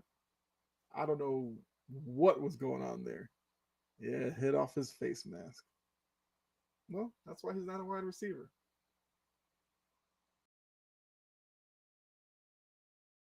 I think it's like the second play like that from McCourty this year. And McCourty's my guy. I I like Devin McCourty, but that's an interception he had to have.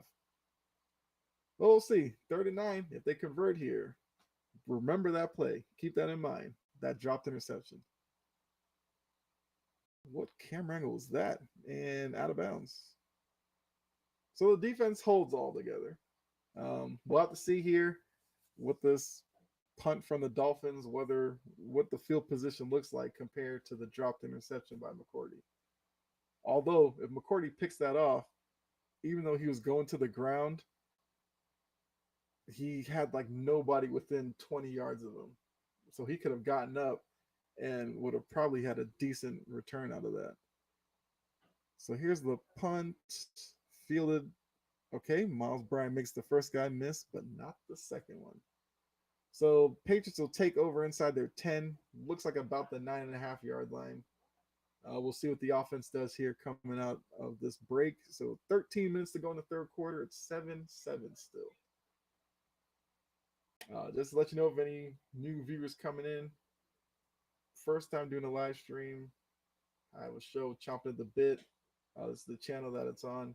So make sure you hit subscribe and all that. That way you'll know when I go live again. Or if you're YouTube or whatever, I post episodes there all the time. If you go back and check, you can rewatch some of those. But yeah, thanks for tuning in.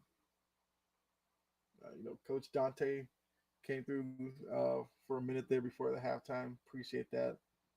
Also on Sports Empire Network, I'm on there Monday nights, Tuesday nights, Thursday nights at 7 o'clock. Make sure you go over there, subscribe to the channel as well. A lot of great stuff going on there, and we have big plans for 2023. A lot of great people on there. Coach Dante is one of them. He does play-by-play over there. I think he's doing Jags Texans game right now, and yeah, a lot of great shows, a lot of great personalities. You definitely, any show you tune into, you'll laugh. You may want to punch something because some of the takes are kind of hot over there. But yeah, definitely great group of people. Glad I joined up with them. Have a lot of fun on there. All right, we're still in commercial break.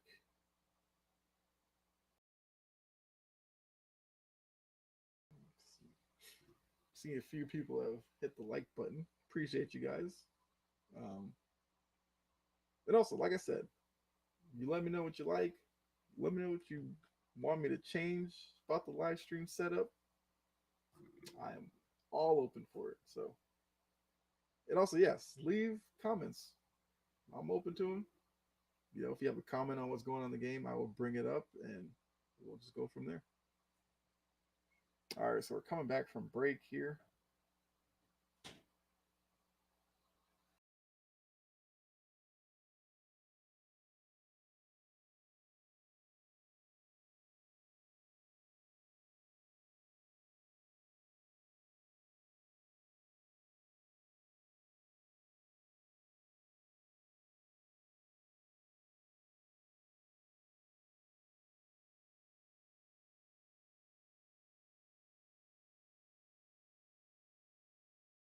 All right, so first and 10, they're at the 10-yard line. Max under center. Stevenson in the backfield. Play action pass. He's looking out. Short hopped it to Hunter Henry. It's incomplete. It's going to get second and 10 back at the 10-yard line. Good play call. Mac Jones was just a little short with it. That would have been a nice 6-7 yard gain on first down. I mean, actually, if he puts it on him, Hunter probably turns upfield, maybe gets the first down out of that. He has 19 pass plays to 8 rushing plays. Probably like to see more balance there, but I do like that they're calling more passing plays early in the series as well. Hands off to Stevenson. Stevenson dances in the backfield, lunges forward for about 4 up to the 14-yard line. So we have third down and about 6 yards. Once again, another third down. Let's see what play call there is. They're showing the Eli Apple play again.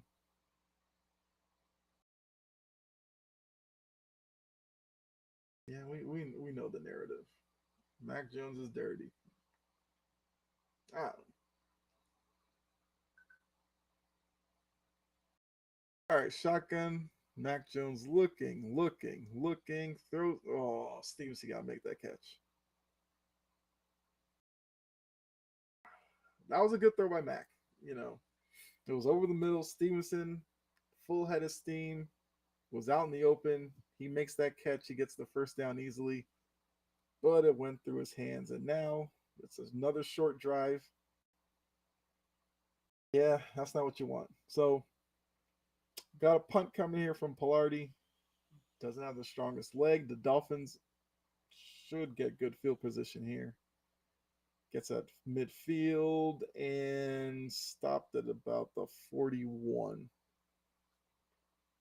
Was that like a 30-yard punt?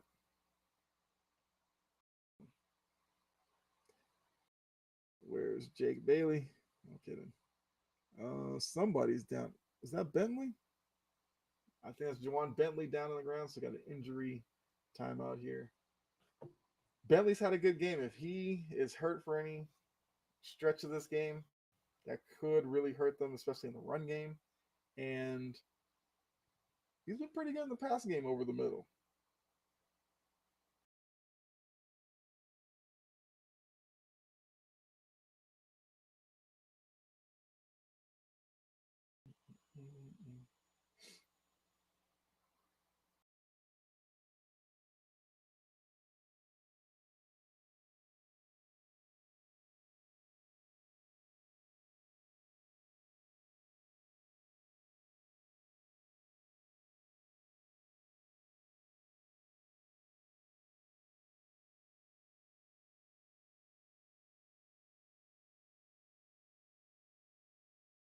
And also got a like on the Facebook stream. Jonathan, I butchered that last name, Swazo. Appreciate that.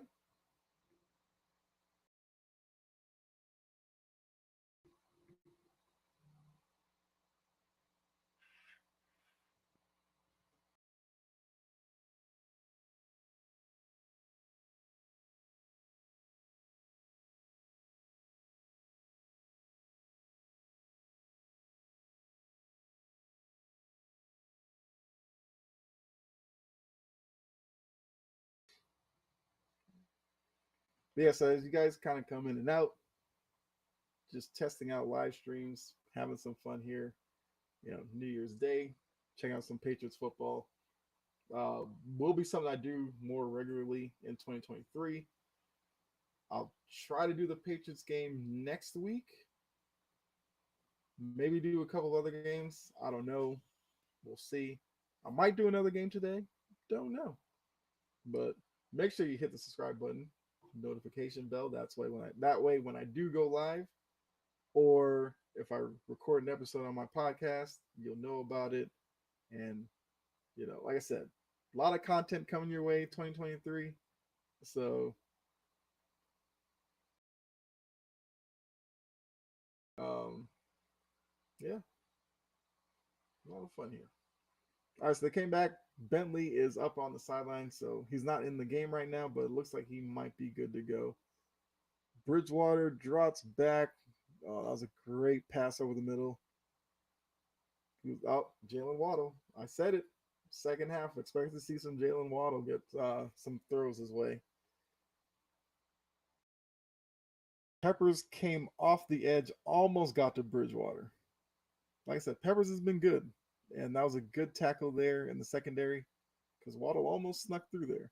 So the Dolphins are in the red zone, first and 10, 18-yard line. Bridgewater's in shotgun.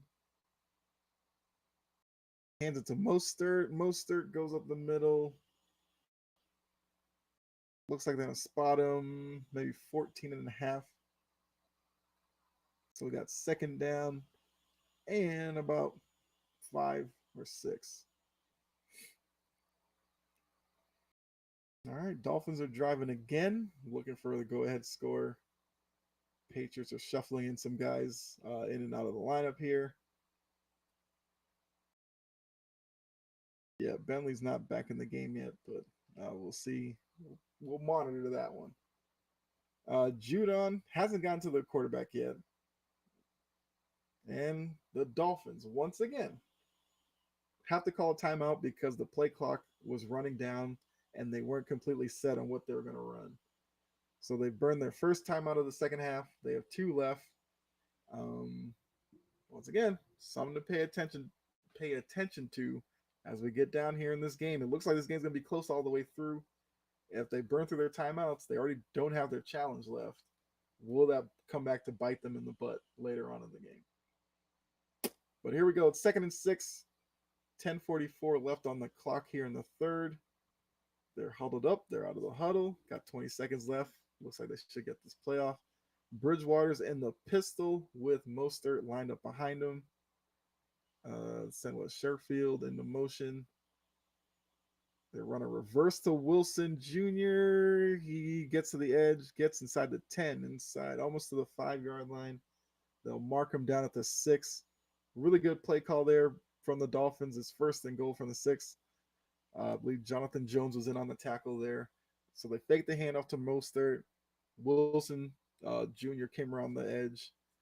Bridgewater pitched it to him. He had the whole right side basically to himself. The Patriots even kind of crashed inside off of the Mostert action. And yeah, 1st and goal here. 10 minutes to go. Bridgewater's in the pistol again. Calling out a check. Play clock's down to 3. Oh my God. They have been terrible at that today. I thought they were going to call another timeout there. But they get the play off.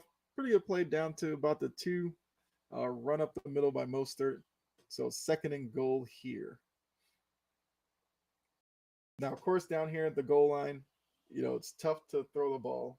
So we'll see if the defense can kind of gear up against the run, but definitely watch out for play action here.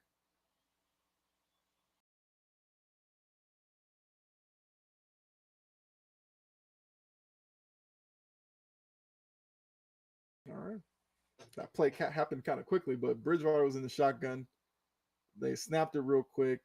Defense almost got to him. They were pulling on his jersey, but he pitched it over the middle to Mostert in the end zone.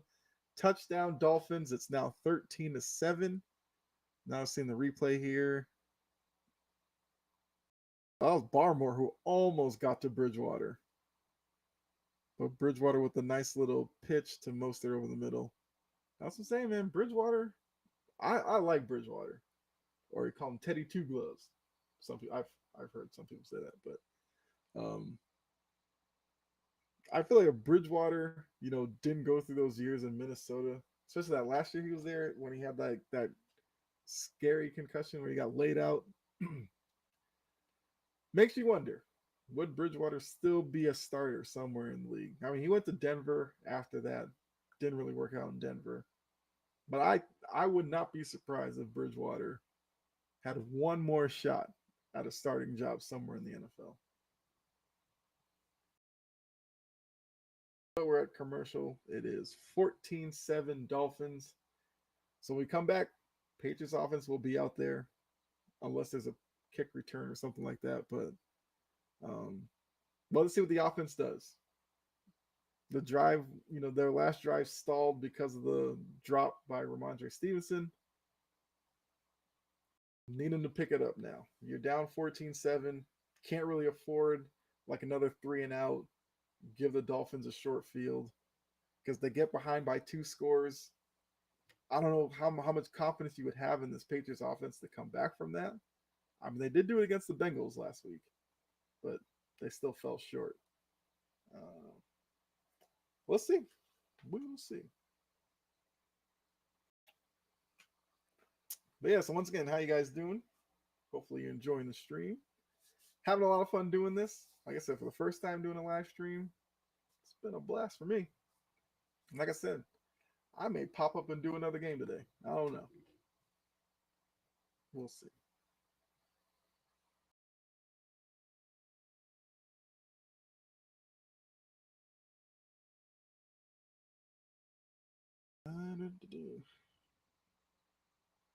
Checking out some of the other games here, see anything interesting going on there. I mean, that Carolina game is going to be interesting. See how that finishes up. Like I said, the Panthers win that one. They go into a tie with the Bucks, but they own the tiebreaker. And then next week they play.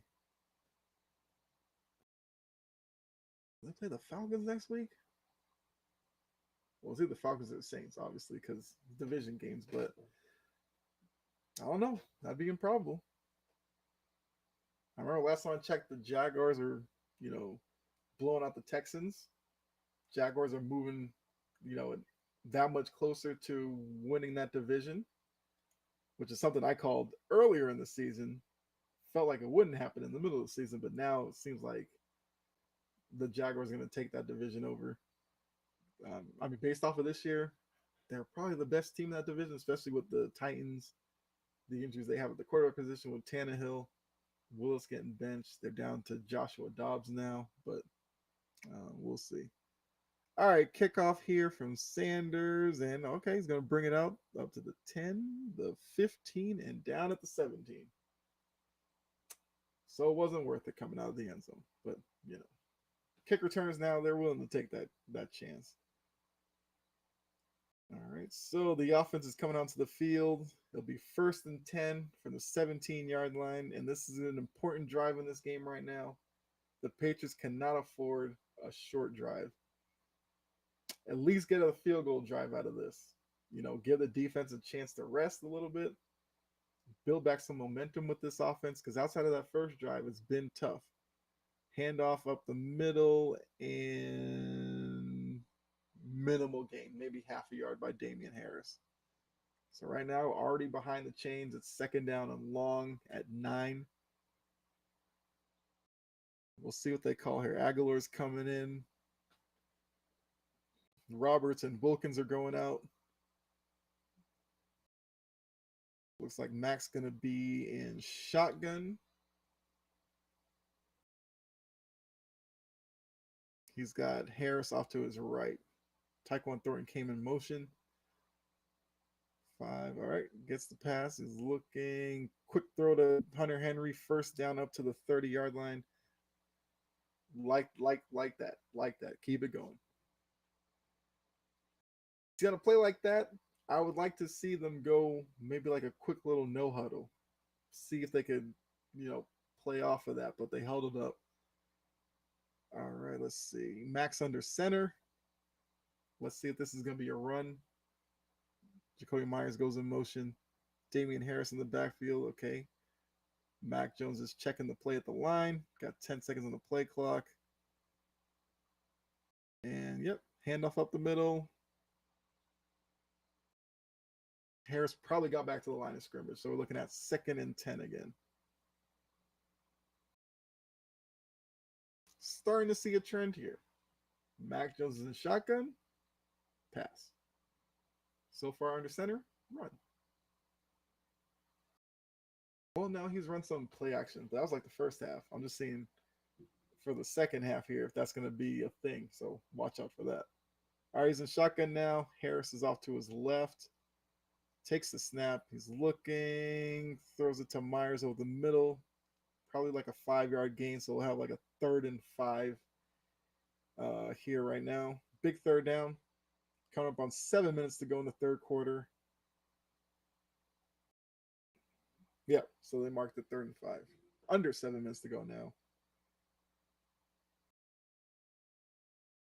All right, breaks the huddle. He's in shotgun. Now Stevenson is off to his left. He's got Thornton and Aguilar off to his left, split out. Hunter Henry's coming in motion. Drops back. Looking over the middle. Nice catch by Tyquan Thornton. Tell you, man, Thornton's going to be an important piece of this team next year.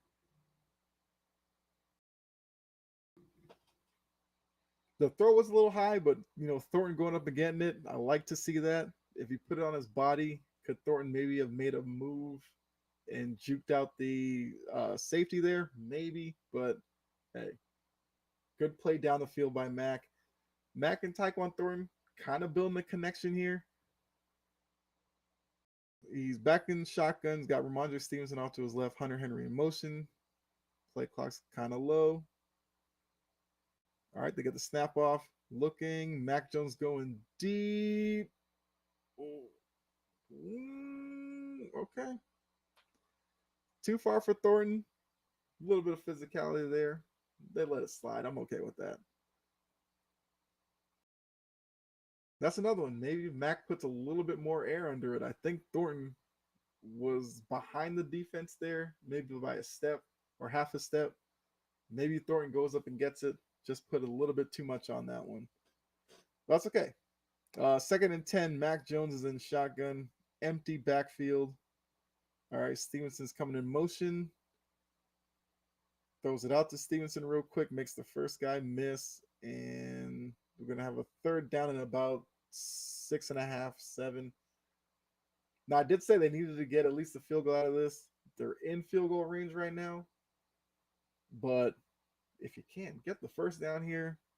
Try to get a touchdown out of this drive. Once again, the offense has looked good on this drive. Like I said, I've liked Mac going downfield, whether he's missed the throws or not. And Kendrick Bourne just false started there, so it's going to be 3rd and 11. I think it's going to push them back to, was that about the 40-yard line? Still haven't heard Bourne's name called today. I don't think he's been targeted yet. Well, I mean, I don't know. Seemed like he was getting back into the offense last week, but now this week, nothing much from him. Maybe the fourth quarter. I don't know. Oh, yeah, so it's not the 40-yard line. They're at the 37.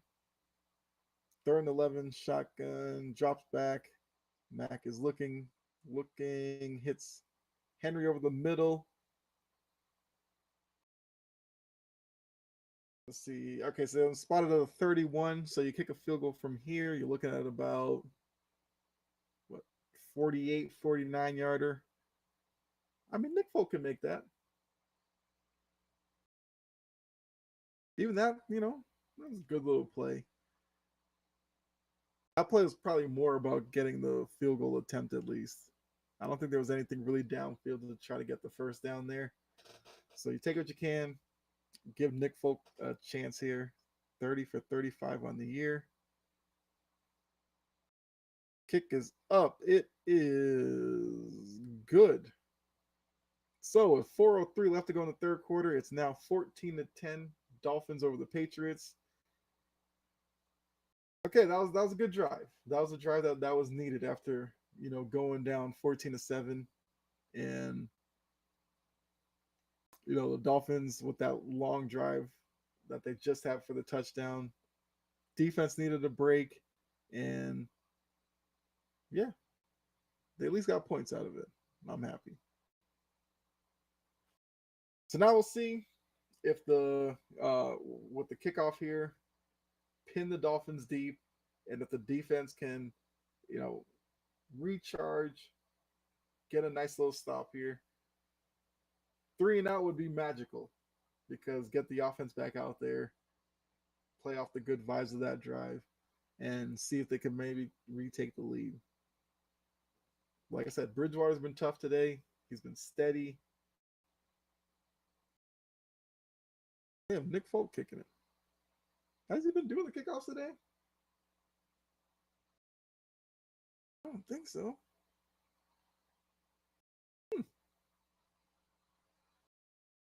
I can't remember the last time I've seen Nick Folk take a kickoff. If he's been doing it today, I haven't been paying attention at that point.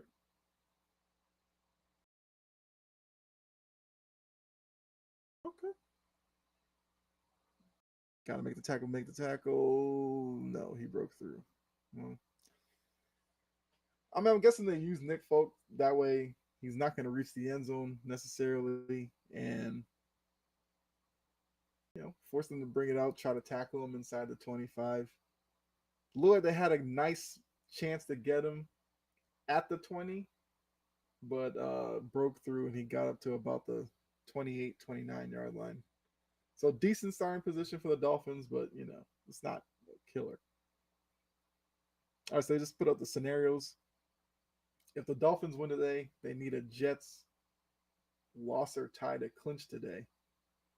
Patriots lose, they're out. If they win, they control their destiny for the number 7 seed with a win next week against the Bills. The defense got to Bridgewater there, forced Bridgewater to throw it away. Got 2nd and 10. That was Wise Jr. Dietrich Wise Jr. was on the rush there. Josh Uche as well was coming in. And Josh Uche's had a really good year this well. I mean, good year this season as well. He's he's been a great compliment to Judon on the opposite side. That's been something that they've been hoping for out of one of these guys. They tried Winovich, that didn't work. They moved him out. Uche's gotten a chance and he's played really well this year. So they run it 2nd and 10 up the middle, and Wilson was stopped by I think it's Barmore. Good to see him back too. He missed the past couple of weeks, but he's a major part of that defensive line. Yeah, they try to run it with Wilson, and Barmore shed his block and stop that dead in its tracks. So we're gonna have like 3rd and 10. Seeing the ticker here, lines up 38-10 on the Bears. I mean, that Lions offense is kind of explosive. And then the Miami right tackle was maybe one of the worst false starts. They literally just lined up and he just started backing up. So it was a 3rd and about 15 right now. So good chance here for the defense to get a stop, get the offense back on the field. Probably with some pretty decent field position. Because we got 3rd and 15 from, are they at the 24? Crowds in. Yeah. So we go 3rd and 15 from the 24. A little more than 3 minutes left to go in the third quarter. Bridgewater empty backfield in the shotgun. Drops back. Looking deep. Oh, it's picked off by, is that Duggar? Duggar returns it back to. Hey, man, this Patriots defense is no joke. That, I mean, that was a dangerous pass from Bridgewater. He didn't really put a lot on it, and Duggar undercut the route, makes the pick, and returns it back. Patriots defense, they'll get you a touchdown every game, it seems like. So yeah, that was just a great play by Duggar. He read that all the way. But then after that, it was just return drill there, and Duggar made a nice move around the 5. Yeah, Duggar jumped that route. That's a pass that if Bridgewater's going to even try that, he'd have to put a lot more into that throw.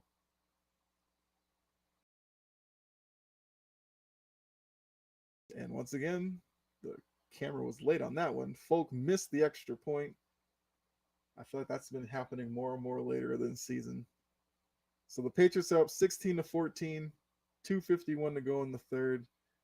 Patriots defense once again gets a touchdown.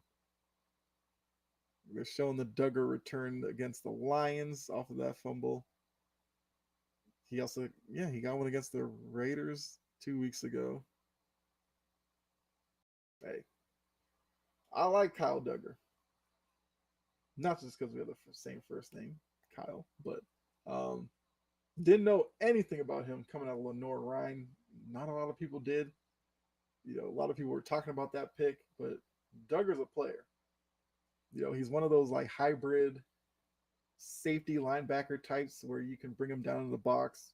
He can handle himself in coverage, as we just saw in that play. He can jump the route over the middle, and he gets his hands on the ball. He can find the end zone. So Duggar's definitely a piece that will be going forward with this defense, and the defense has been really good this year. I know before the game, I think they kind of said Jack Jones, I believe, is going to miss the rest of the year. That's unfortunate. Jack Jones is having a really good year as well. I liked, seeing Jack Jones develop as a corner. Marcus Jones is also out today. Nick Folk kicks it through the back of the end zone for a touchback. So 2:51 to go. They're looking at Bridgewater's throwing hand right now. That's gonna be something to watch going forward. He probably maybe he hit it on somebody's helmet. Maybe has like a little cut on it. I don't know. Can't really tell right now. He's putting his glove back on. Oh wow! So whatever it is, Bridgewater's missing the play right now. They brought in Skylar Thompson. Yeah, young guy. Let's see, 7th round pick from I believe that's Kansas State. He's under center. They're up to the 25. I wonder if it's going to be a handoff, and then they get no run play action. Threw a little screen pass, but they lost like 4 yards on that play. Jawan Bentley, I've been saying it all game. Jawan Bentley's been really strong today, and he just came with another play there. So now it's they're showing the play where Bridgewater.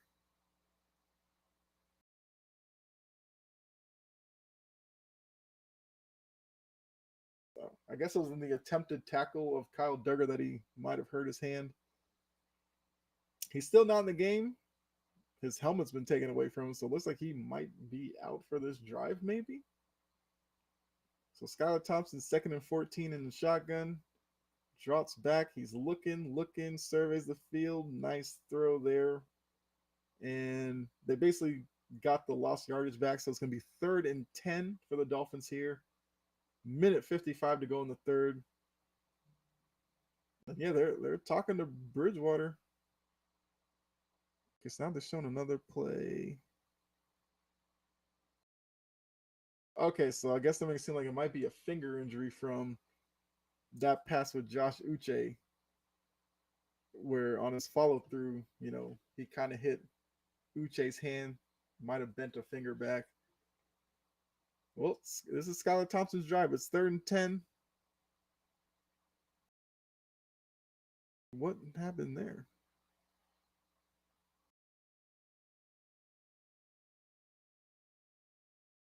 Okay, they called encroachment on Uche. I was watching him. I don't know about that one. I'd have to see that again. I thought he might have flinched, but did he actually? But now they keep showing the Duggar play where Duggar stiff arm Bridgewater.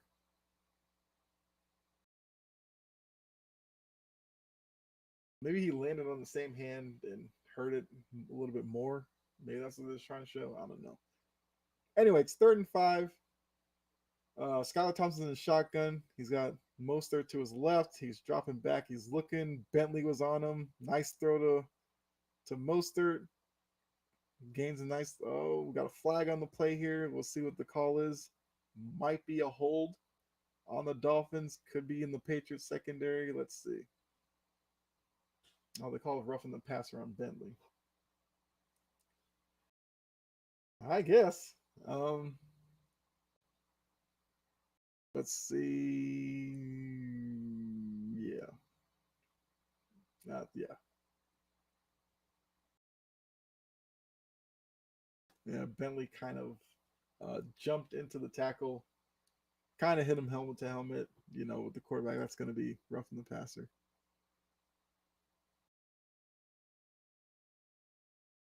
That's a killer because that's added yardage onto the play. So now they're in Patriots territory.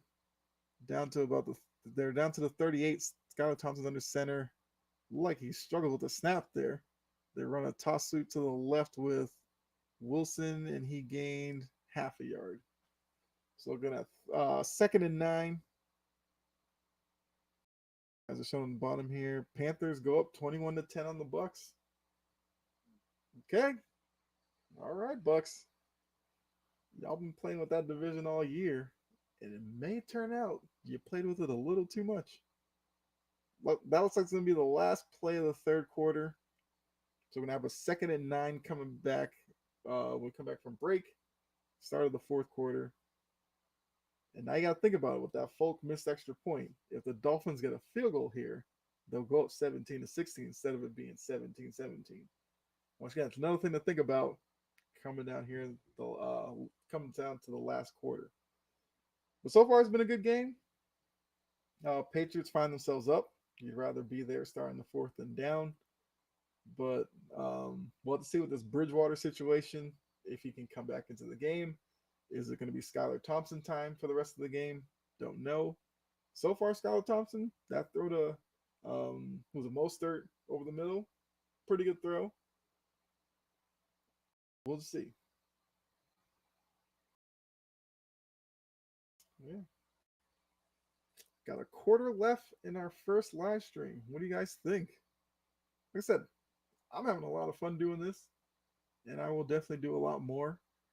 Um, I'll have to see if maybe I'll jump on here and do another game today. If not, I'll definitely do. I'll definitely try to do the Patriots game next week. Um, so yeah, so born and raised Boston, so Patriots fan, through and through.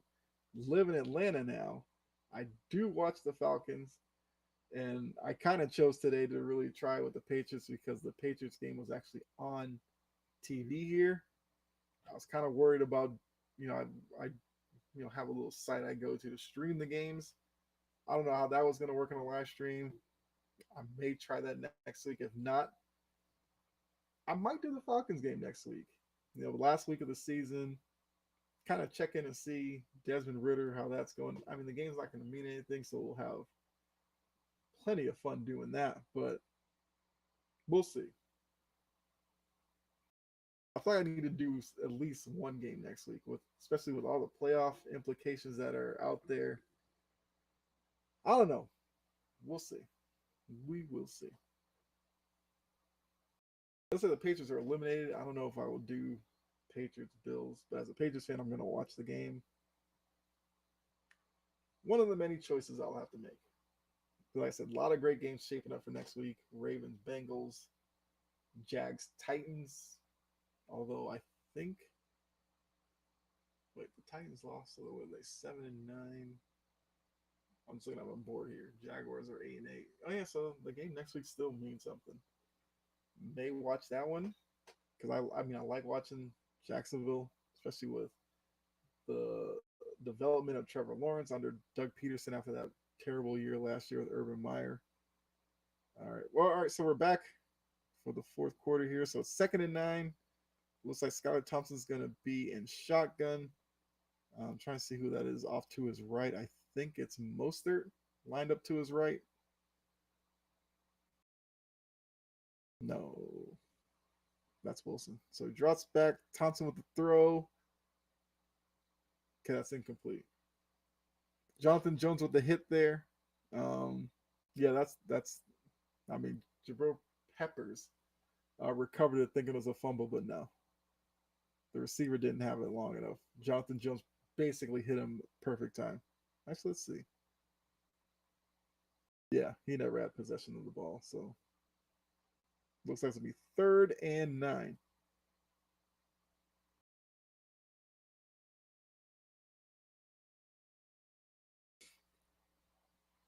All right. Looks like they're trying to go quick here. Thompson. They almost ran out of time again. What are the Dolphins doing? Thompson's running. He's got the first down, but there's a flag on the play. Let's see what the flag is for.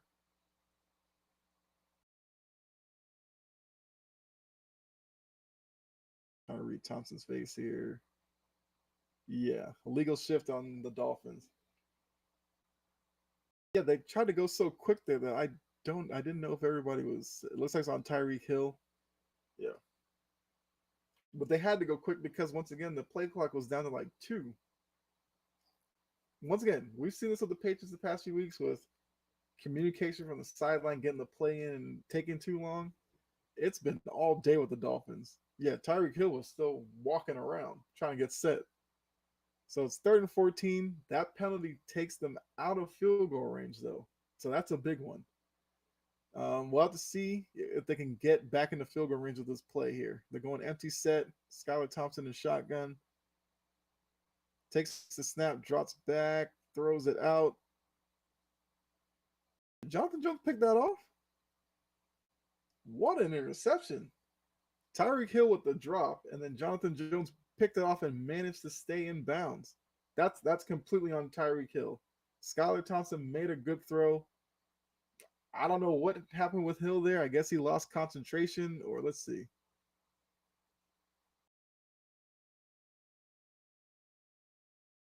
He caught it in bounds. What a play by Jonathan Jones.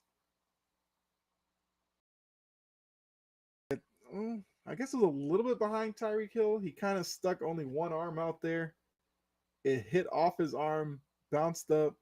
Jonathan Jones with a quick reaction catches it, gets both feet in bounds. So a drive that looked like could have ended in a field goal turns into an interception. Patriots get the ball back the 38-yard line with a chance here, with a touchdown, go up by a couple of scores. That'd be big. Shotgun snap, quick throw to Jacoby Myers. Oh, Myers could have made that first guy miss. He would have had a lot of real estate down the sideline. Yeah, they're showing the interception again, completely on Tyreek Hill.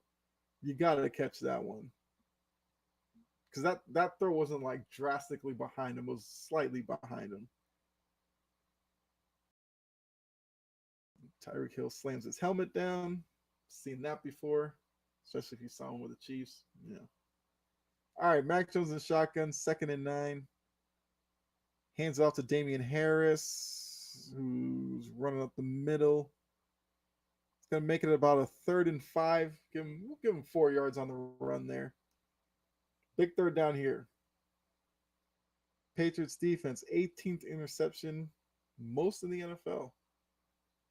And I think the defense coming into the game had 50 sacks. Was the most sacks for a Belichick defense. This defense has been really good this year. Has been the main reason why that they're still somewhat in playoff contention right now. If the offense could have played 25% better, it's probably a 10-win team. Blitz up the middle, throws it up for Thornton, who never looked back. But then again, it was kind of a blitz. Well, it was a blitz there. You know, maybe Mac Jones and Tyquan Thornton, maybe next season that's something where they can be kind of on the same page there. Because Mac Jones made, a decent throw. If Thornton had looked back, he probably would have adjusted himself and would have made that catch. But quick 3-and-out from New England. See if they can get a good punt here to, drive the Dolphins back. Pilardi gets it off. Looks like a good kick. Bounces. Oh. It hit at the 1-yard line, bounced straight up in the air, came down, went back into the end zone. Okay. All right, so the defense is going to go right back out there. Now, that's going to be the downside of going 3-and-out there in that position. Just had the momentum swing of the interception by Jonathan Jones, but offense couldn't do anything with it, and now the defense is back out there. We'll see. We'll see how it plays out. But they're in commercial now, and we'll see what the Dolphins can do here. Skylar Thompson's coming out again, so whatever the issue is with Bridgewater's hand, I guess it's going to hold them out for the game. I wonder if it's something like maybe a broken finger? Something like that. Because, they were looking at his hand. It was his throwing hand. All I could think of was maybe broken finger, or if there's maybe like a cut on his hand. Maybe he's getting stitched up. I don't know. That's weird what's going on there. But yeah. If the offense could have put together a couple of drives there, kill some clock, they'd probably be in a really good situation. We'll have to see what the defense looks like coming right back on the field to go up against Skylar Thompson in this offense. See how they try to attack them. Could the Patriots come up with another turnover? Can Matt Judon get a sack here? Also with Thompson, defense has to look out for the running aspect. If the pocket collapses on him and they don't get to him, he's got some wheels. He can run a little bit. So that they're going to have to be disciplined in their um in their pass rush, but you know you can't be too careful. But we'll see. It looks like they're going to come back from the break here really shortly. All right, talking about the NFL playoffs coming up soon, which I can't wait for. I think the playoffs this year are going to be wildly entertaining. NFC playoffs, I couldn't tell you who is going to win some of these first round matchups. And the AFC, I think, is going to be more competitive. I could basically see any team from 1 through 6 making it to the Super Bowl, to be honest with you, depending on matchups and all that. All right, so they're back. Skylar Thompson with a play action play and shotgun looking back. He's taking off like I just, okay, he went down. Well, basically turned into a running play. He got, what, 4 yards, 4.5 yards. So they're saying Bridgewater injured finger. I mean, yeah, I'll figure that out. I still don't know if maybe it's broken finger, dislocated finger. I mean, he could maybe have a cut on his finger. But it looks like Skylar Thompson might finish this game because it was on his throwing hand, which is more important, of course. So we got 2nd and 6, Skylar Thompson in shotgun. Tyreek Hill goes in motion. Thompson looking, throws. That's a dangerous throw by Skylar Thompson. Jabril Peppers was breaking on that route. Wilson wasn't even looking for the ball, and that's who Thompson was throwing it to. Jabril Peppers has been a good pickup for the Patriots. I didn't know what to expect from him when they signed him because past few years has been injury riddled and really haven't heard much from him. But in this system, when you get him, Duggar, Phillips, 3 guys that are kind of built the same way, it gives them a lot of flexibility. So we got a big 3rd and 6 here from the 23.5. Skylar Thompson's in shotgun again. Clearly he likes operating out of the shotgun. Looking, throws it. Good throw there to Waddle.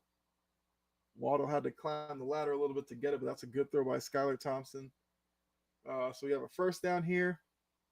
Let's see. Waddle runs quick little curl route. Found a little seam in the zone. Skylar Thompson gets it to him. He took a big hit from Peppers. That's another thing. Peppers is a big hitter. Waddle, that's his 3rd catch on the day. So he's been somewhat quiet. He's kind of pulling on his shoulder there. He might be feeling the effects of that hit. Thompson's going under center. I wonder if this is a running play. It is. And the defense stops him for about a little bit of second effort there. I think they'll give him 3 yards on the play. So 2nd down and 7. Now they're talking about Nickelodeon. So you guys tune in. Have you guys seen any of the Nickelodeon broadcasts from the NFL? I saw, I think the Thanksgiving Day one with the Rams, maybe. Wasn't a bad broadcast. If I were a little kid, I probably would watch the Nickelodeon broadcast. They probably should do more games over there. I don't think they do one every week. All right, Thompson under center, 2nd and 7. Running play action. He's rolling out to his left. Terrible throw in the flat. Guy was wide open, and Thompson was inaccurate on that one. So we're going to have a 3rd and 7 play. Wait. I mean, Engel has his right hand in the cast. Why are you throwing him a pass? Okay. That's interesting. 3rd and 7. Big play here. Dolphins are down 16, well, down 14-16 to the Patriots. 10:23 left in the 4th. Here's a drop back. Blitz coming. Gets out to Tyreek Hill.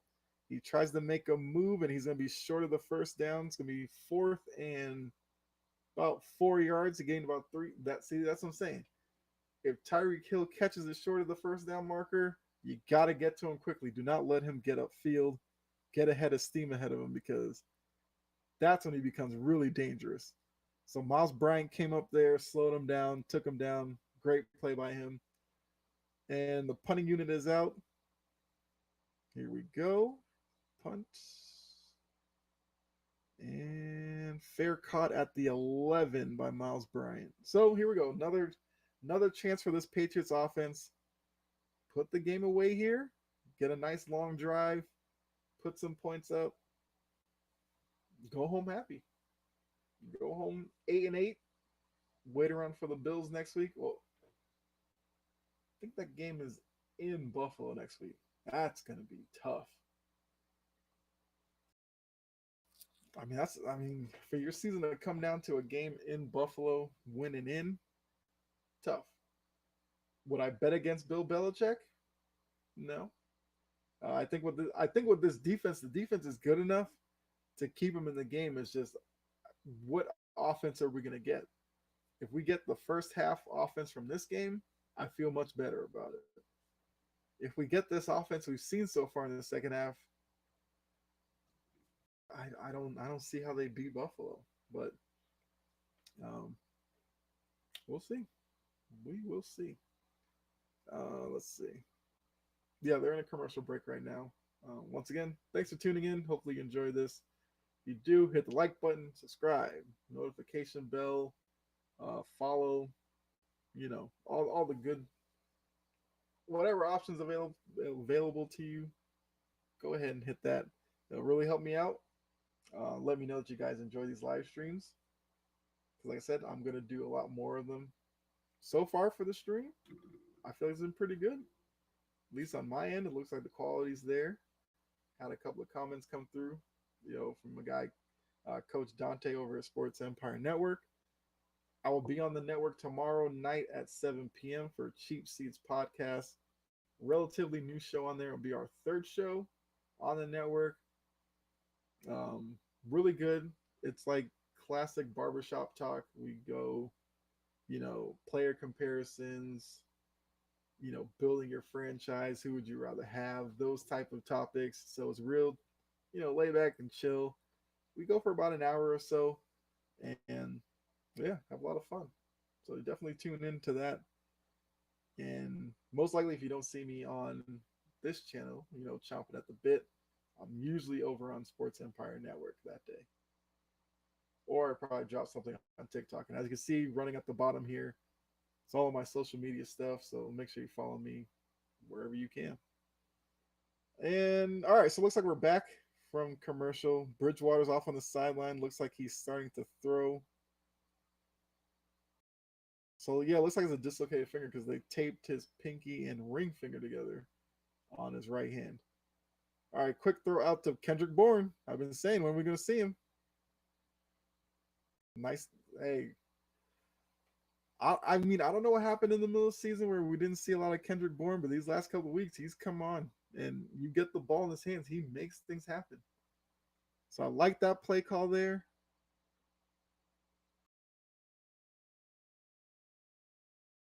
That was a good, maybe 15 yards he got on that play. Yeah, about 12. So they're up to the 27-yard line. 1st and 10. Mac Jones in shotgun. Stevenson goes in motion. Whew. Pass got deflected at the line and went straight up, which is a quarterback's worst nightmare. But Mac Jones was quick enough to think, bat it down, go back into the huddle, 2nd and 10. That was best case scenario. Worst case, it gets picked off. Also pretty bad. Mac Jones catches it and tries to run with it, and you lose yardage. So 2nd and 10. Okay. Jacoby Myers going in motion. Mac Jones is in shotgun. Stevenson's to his right.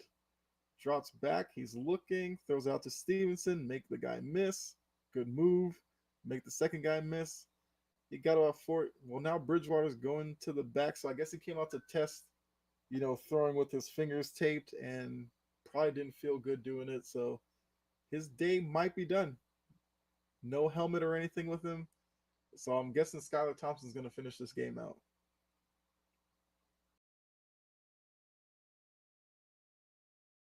All right. All right. So they just showed what the Saints scoring.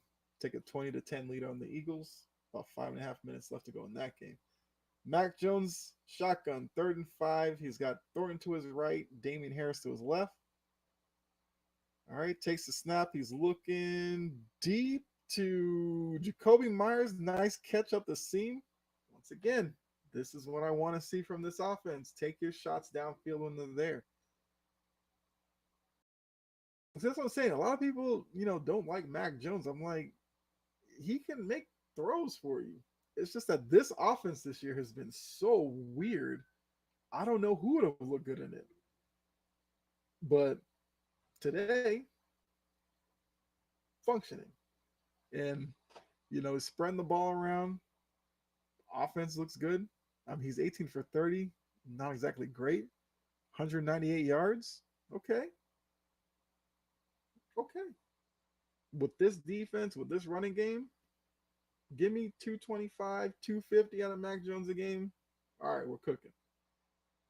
All right, so they handed it off to Ramondre Stevenson.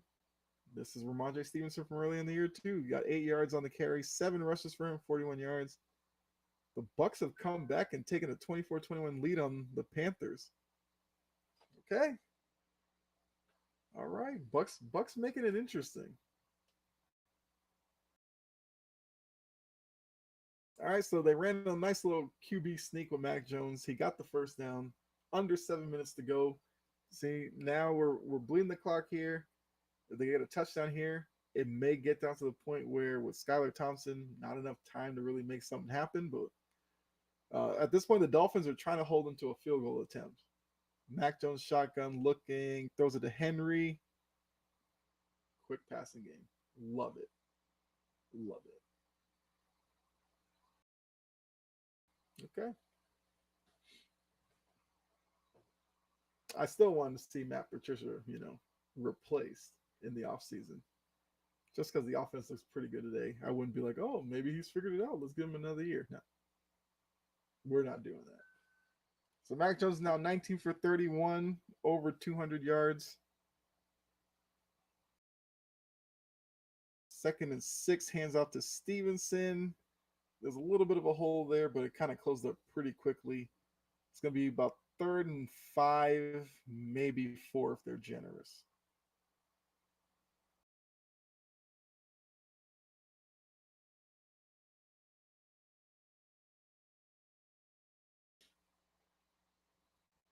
All right, so 3rd and 5, coming to the ball. 5:40 left to go in the game here. Right now, they would be in field goal range, but a touchdown here kind of seals it probably. They're at the 27. Throws it up. That's got to be a flag. Yep. He had Jacoby Myers. Because of the blitz, he kind of threw off his back leg. If he could step into it, Myers was open. He was behind the defense by a step. Is that crossing? Yeah. Former Patriot crossing in the coverage. He had no idea where the ball was and basically just tackled Jacoby Myers. So Patriots will have the ball down at the 2-yard line with a chance to probably end this game here. But yeah, those are the shots I want them taking. Yeah, Keon Crossen. Yep. Former Patriot. I think he was with the Patriots for like a year or so. He wasn't that bad. Oh, they brought it to the 5-yard line. I thought, okay. I thought the penalty was out like the 2, but okay, I'll take that. So there we go. 1st and goal at the 5-yard line. Mac Jones under center. Dropping back. Throws it. Oh. All right, so Tyquan Thornton's right leg just stepped out of bounds. I'll have to see that again. I don't know. Did he get the right foot down? Let's see. Here's the throw. Great concentration. Yeah, I think he was out of bounds. Let's see. When he gets possession, yeah, his right foot was out of bounds. Good concentration by Thornton. The right foot was just out of bounds. Not a bad throw from Mac there.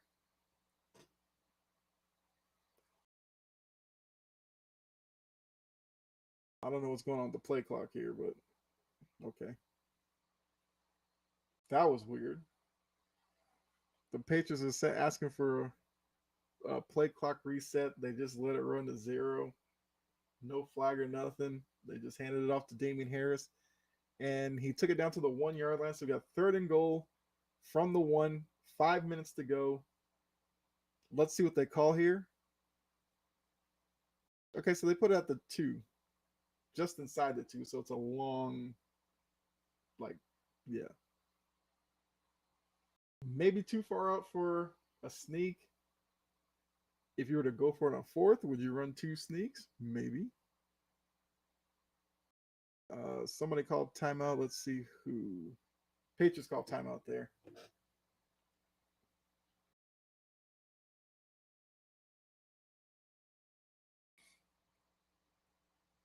Yeah. So we got a timeout here. Third and six. I mean, third and six. Third and goal from just inside the 2 yard line. 4:40 left to go in the game. Important play call here.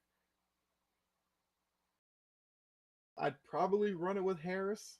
See if he can kind of bull his way in. Let's say he now. There's the interesting part. You're up 16-14. You kick a field goal. A touchdown still beats you. Let's say Harris runs short of the goal line, like inside the one. Would they go for it on fourth down, try to punch it in, and end it at worst turnover and downs, like inside the one? Skylar Thompson still, I don't know. We'll see. Hopefully they can punch it in here and you don't have to worry about that. So Mac Jones changes the play. He drops back in the shotgun,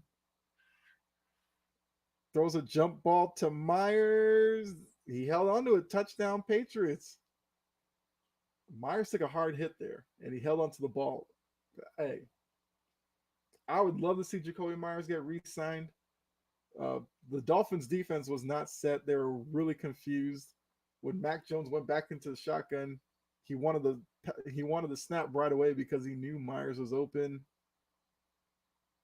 And that's a touchdown. Jacoby Myers is really good at these tough catches like that. Yeah, he controlled that one.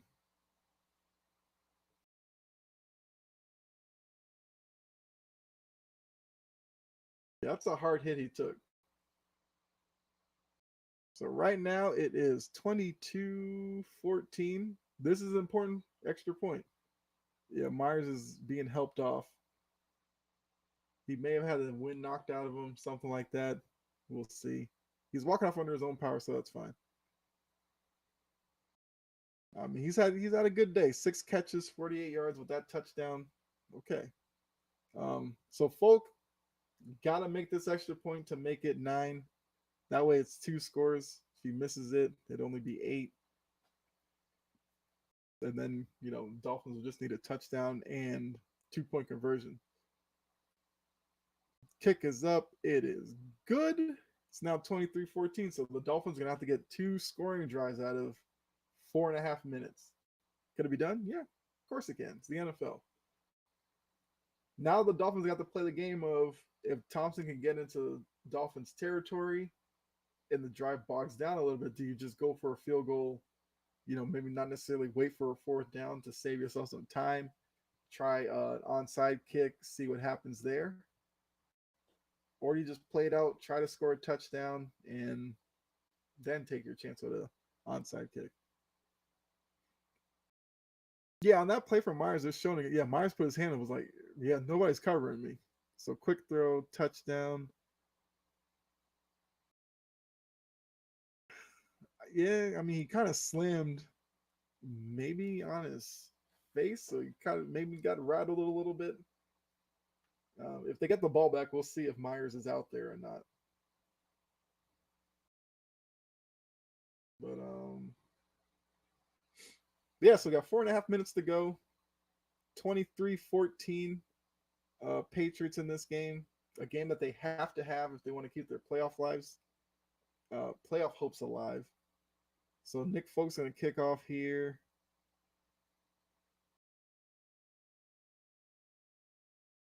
Yeah, I'm serious. Has Nick Folk been kicking off all game? Oh, tackle that man. Okay. Mostert on the return. Had a little bit of space there to possibly get a nice run, a nice return out of it. I think he brought it back to about the 30. Giants just beat the Colts, clinch a playoff berth. Hey, Dayball's done magic with the Giants this year. I actually thought that they were going to miss the playoffs and lose out. Proved me wrong. I'm willing to admit that. They are locked in as the sixth seed. So that means they'll most likely play the three seed. Who's that going to be? So they probably get the Niners or the Vikings. If I'm the Giants, I probably want the Vikings. But we'll see. We'll see what happens.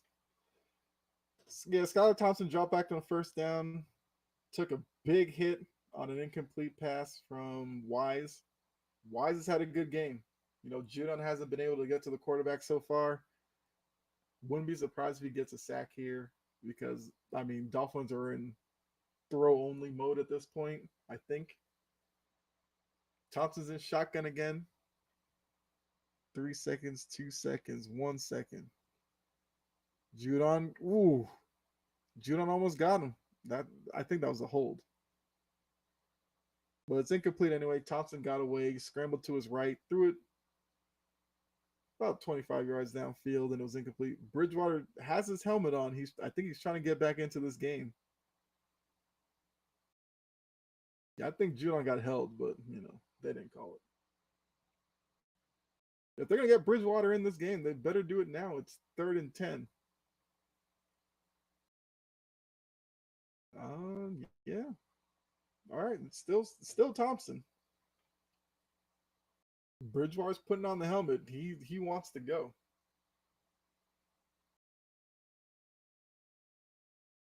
Drops back and takes a sack.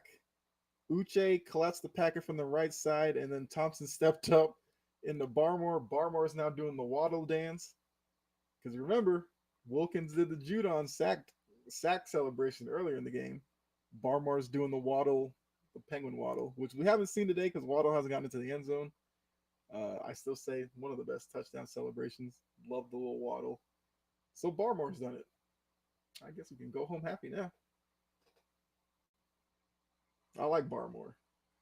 He was another guy Patriots drafted.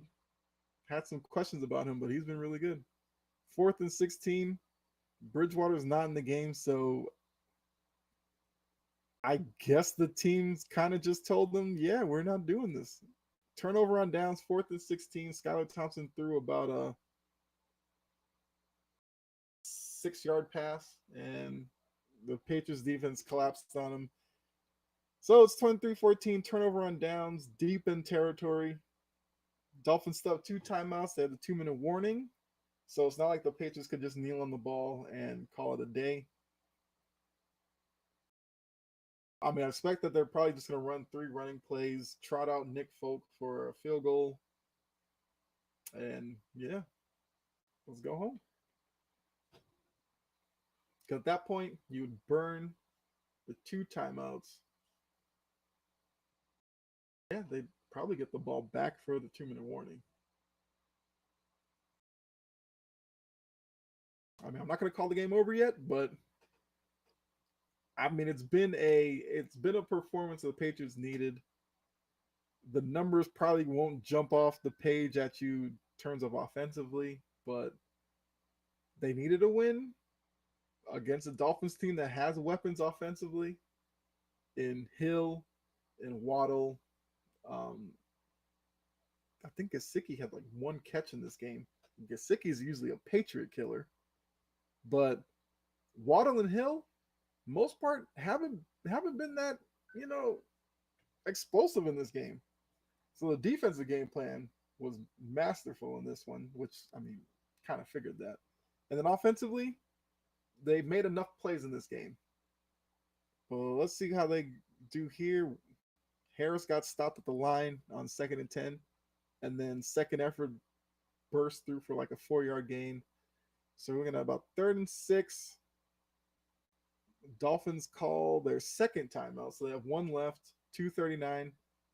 which is probably the way to do it. Let the first down go, let the clock run. Call a timeout now. So you got 3rd and 6 after this play. You call your final timeout. It'll save you. I guess the 2-minute warning will be like their 4th timeout, basically. And then at that point, you let the Patriots attempt a field goal. You hope for a miss, maybe a block, and go from there. If the Patriots could get a first down here, then it'd be over. So 3rd and 6, Mac Jones under center from the 31. Bourne goes in motion, handed off to Bourne. Bourne got a couple of yards and got down. Yeah, there was like 4 guys there converging on him. No point taking that hit on and risking a fumble. So McDaniel calls the Dolphins' 3rd and final timeout. You're looking at, I think the Patriots are down at the 29, 28. Looking at like a 45-yard field goal for Nick Folk. Okay.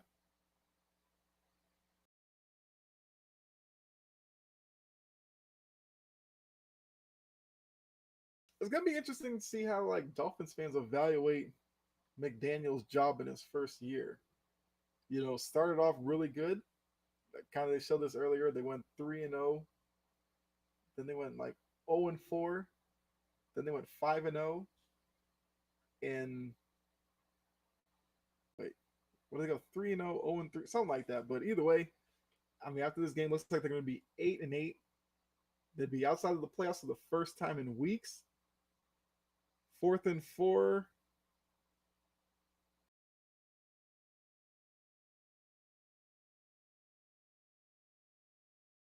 Okay, I see what they did there. Kind of interesting. But so they elected not to kick the field goal because I guess they didn't want to give the Dolphins a chance of blocking it. So they kind of just ran a little rollout to the right, let Mac Jones waste a few more seconds, take the sack. So the Dolphins are going to take over. 2:28 left to go. They're down 14. Well, they're down 23-14. So within 2:28, they're going to have to try to manufacture 2 scoring drives, and one of them's got to be a touchdown. So unless they get a quick hitter here, I don't know if they have enough time to really get it done. Let's see. They're at their own 39. Skylar Thompson's in shotgun. He's going to drop back. He's looking. Yeah, he threw it short. That really does nothing for Miami at this point. You don't really have the allowance with 2:25 to go to dink and dunk your way down the field when you need 2 scores. So we got 2nd and 6. Like I said, 2:25 to go in the game. Mostert's probably been their best player on offense, if I can be honest with you. Like I said, Gesicki, maybe 1 catch. Tyreek Hill has basically had underneath catches. Waddle only had 3 catches. All right, Thompson's empty backfield. Shotgun, looking, throws it short to Mostert. Mostert, did he get out of bounds? Yes. All right, so 2:18 to go.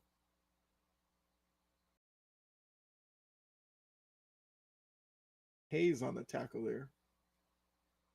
Not sure who that is, but yeah, situations like this, you just bottle up Tyreek Hill. Do not let him get downfield. If Skylar Thompson wants to throw little 4 and 5 yard outs to get down the field, fine. All right, so 1st and 10 at their own 49. Thompson's in shotgun, drops back. He's looking, throws it short again.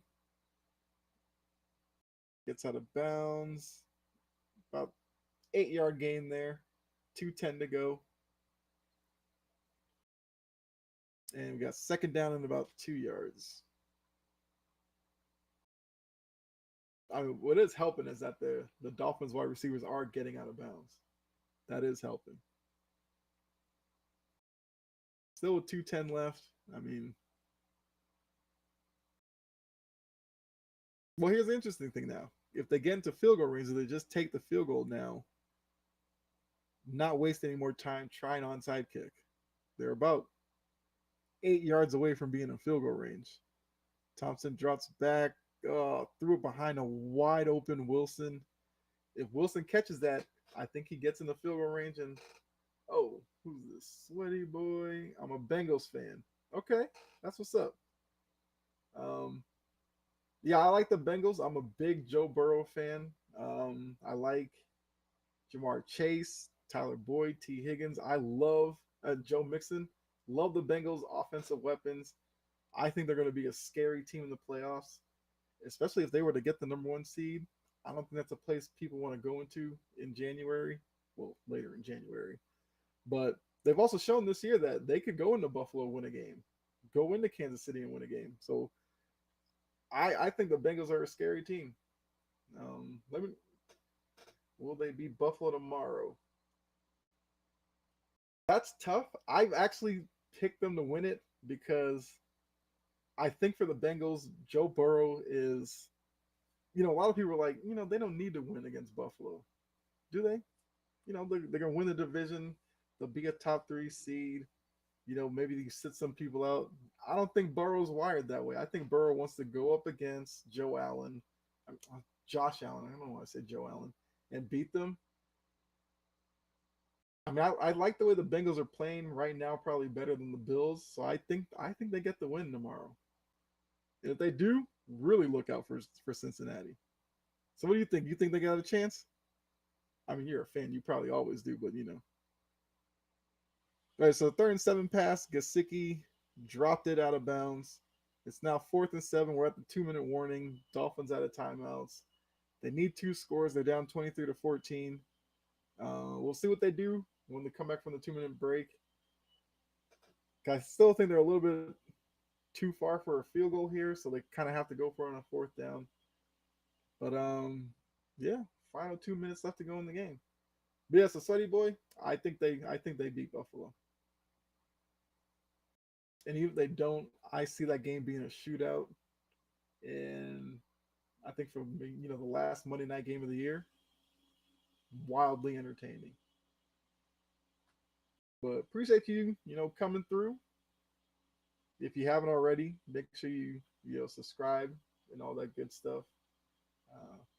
So what do you think about the stream so far? I don't know if you've been around most of it, tuned in late, because I will be doing a lot more of these. Love the questions. Do you think Chase is overrated or underrated? Well, I saw a list from somewhere that didn't have Chase as like a top 10 wide receiver in the league. And if people are out here really thinking that, then he's wildly underrated. I think Jamar Chase is a top 5 wide receiver in the league. I mean, if I'm looking at it, I would say, Cooper Kupp, Stephon Diggs, Justin Jefferson, maybe those 3. Devontae Adams, but even in that point, you got to throw Chase in that group. I feel like that's what I'm saying. I think he's top 5, and I saw somebody posted somewhere somebody's list and they didn't have Chase in their top 10, and I thought that was ridiculous. So yeah, as a top 5 guy, I think he's properly rated. But if you have him, like I said, like that publication I saw outside the top 10, then he's wildly underrated. I think he's dynamic. He gets downfield. He's a guy you could throw it too short. He'll make plays with his legs and make some moves. Yeah, and he fits perfectly with Joe Burrow. And then Higgins and Boyd playing off of Chase, they work well. If that's a group that they could keep together for like the next 5 years or so, Bengals are gonna have a dangerous offense. Up there with who knows. I mean, the Chiefs have pretty good offense, Bills, but Bengals are right there with them. All right, so we're back for the 2-minute warning. 4th down.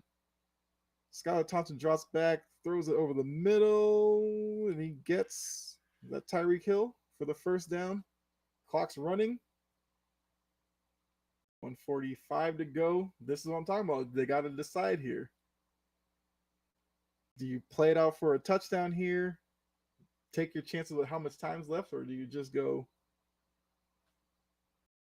all right, wasted a lot of time there. Throws over the middle, and receiver wasn't looking. Peppers almost picked it off. If Peppers then deflected, Duggar probably gets another interception. All right, Sweaty Boy again says number 3 in the AFC feels great.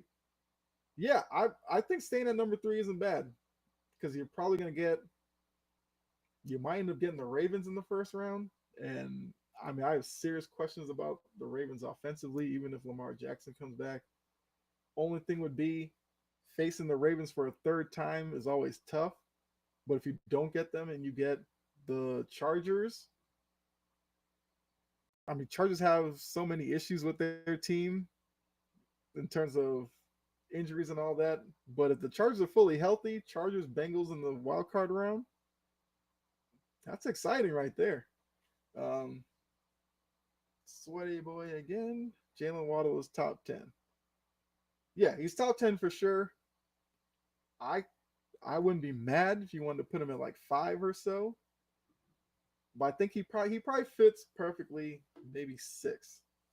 I'd have to like really think about how I would rank him, but yeah, he's top 10 easily, safely top 10.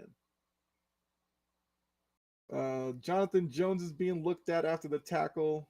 I think he might have taken a lot of that on his shoulder, so might be a little sore right now. So he's down on the field. We got 1:16 to go. Dolphins, it's first and goal. I mean, all things considered, this drive hasn't gone too poorly for the Dolphins. If they can score here quickly, like out and still have like a minute or so to play, go for the onside kick, you never know. Yeah, Jones is holding his left arm off to his side. Yeah, I'm assuming it's a shoulder injury, but we'll probably learn a little bit more after the game. Sweaty Boy says Higgins is a beast. Yes, definitely.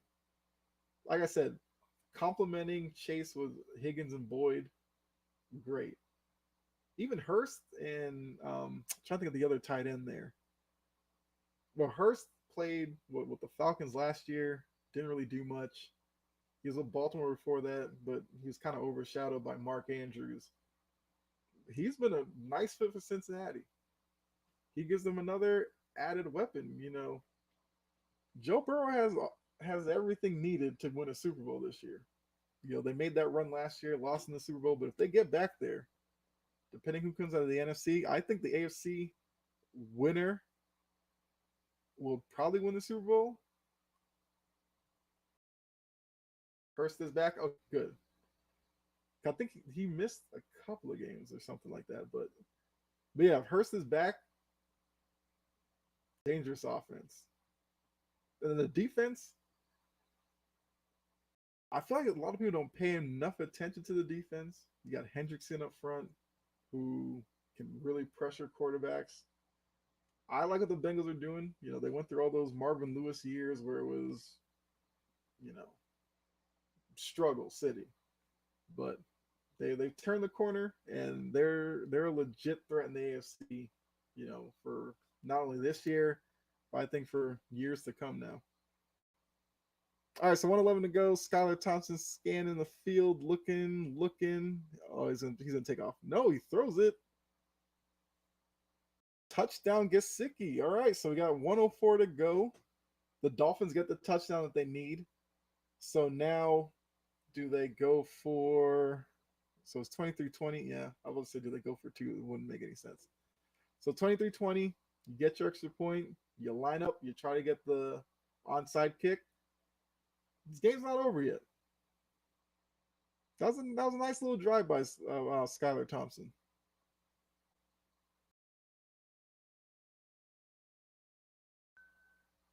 Let's see.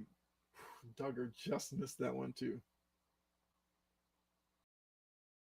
Yeah, they went 9 plays, 61 yards, minute 24. That's a about as good as you could do it. All right, got a little drama here to end this game.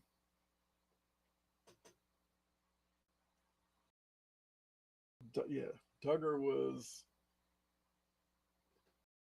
Duggar might have got a fingertip on it.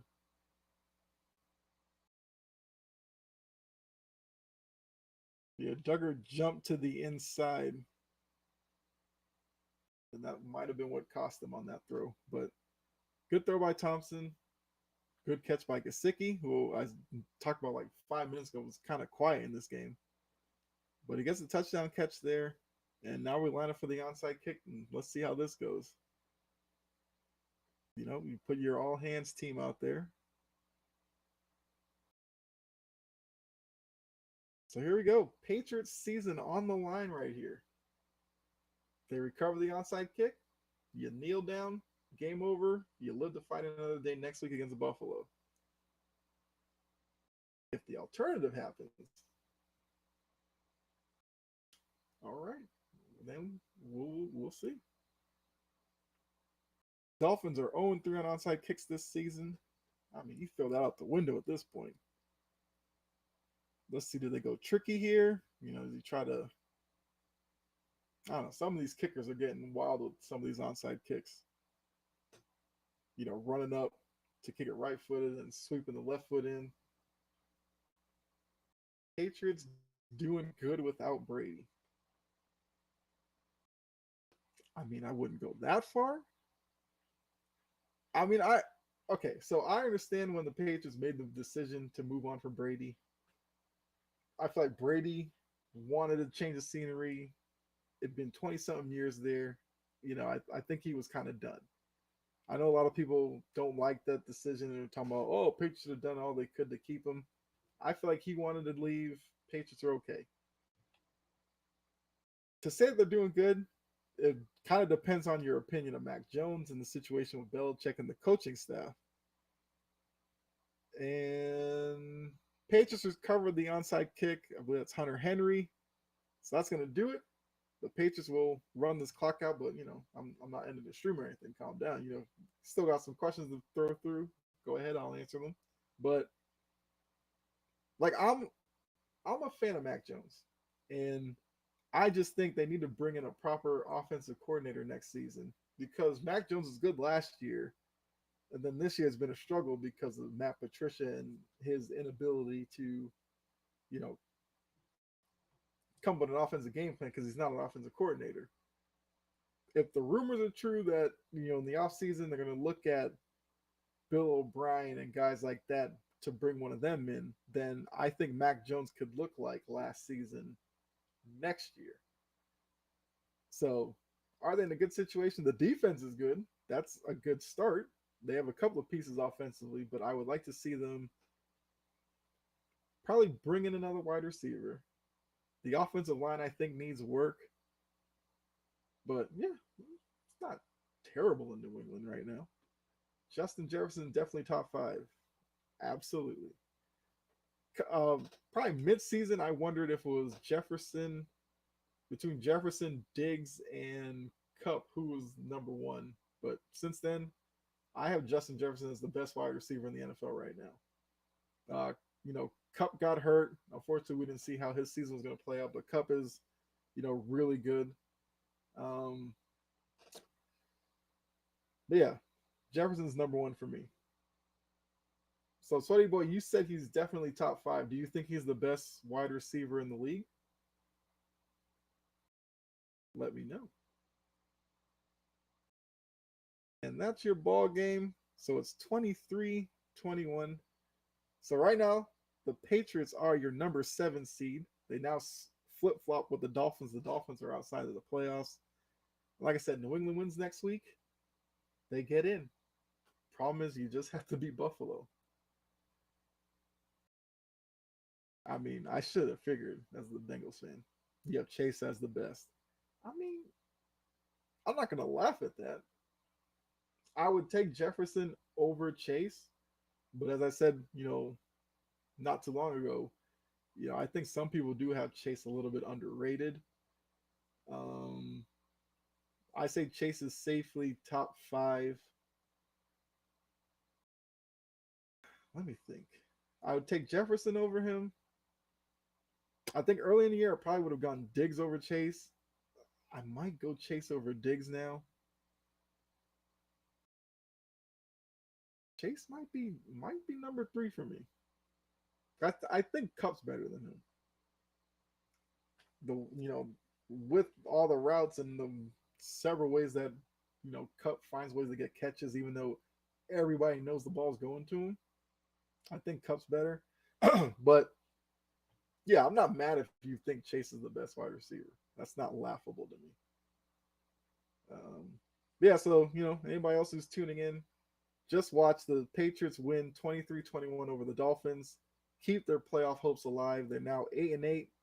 They are the seventh seed in the AFC. I mean, that's the only place they really could be if they make the playoffs. It all comes down to next week. They have to beat the Bills in order to get in. We'll see, because the Bills play the Bengals Monday night. Where the Bills sit after that game, whether the game next week means anything to them, I think it will. Based off of how the top of the AFC is right now. If the Broncos were to beat the Chiefs today, might be interesting. But I fully expect the Bills to go all out next week. This Patriots defense, I think, will be up to the challenge. The offense, I still have questions about whether or not they'll be able to get it done next week. Mixon is a top 10 running back.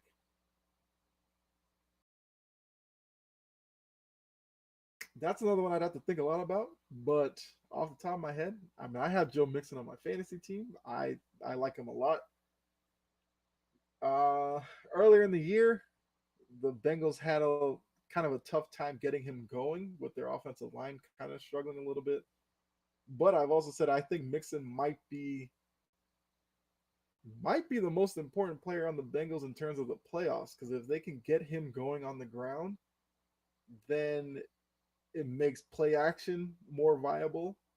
And I think with that, I think Burrow can carve up defenses if the play action is part of the game plan. If you get Mixon going, if Mixon struggles in the playoffs and it turns into them abandoning the run and strictly throwing the ball around the field, I think it makes it a little bit tougher on them.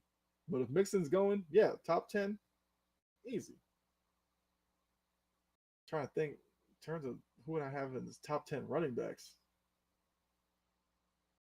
I mean, you have the guys like Derrick Henry in there, although Derrick Henry's getting kind of old. I like Kenneth Walker in Seattle. Aaron Jones with the Green Bay is pretty good. I mean, look at Dallas. I like Pollard more than Zeke. Barkley's been healthy this year. He's pretty good.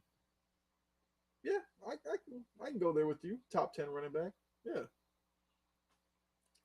Um. Yeah, I'll stick on for a few more minutes. Sweaty boy, especially if you want to keep throwing out some questions or statements, and we can talk about them. I got nothing to do right now. But while you're thinking of a question or anything like that, yeah. So just to recap, Patriots win 23-21. Great win from them. The offense looked much better today than it has the past couple of games. Mac Jones threw the ball down the field a few times.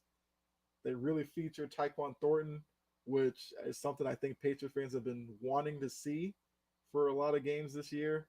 But Thornton was a major part of the game plan.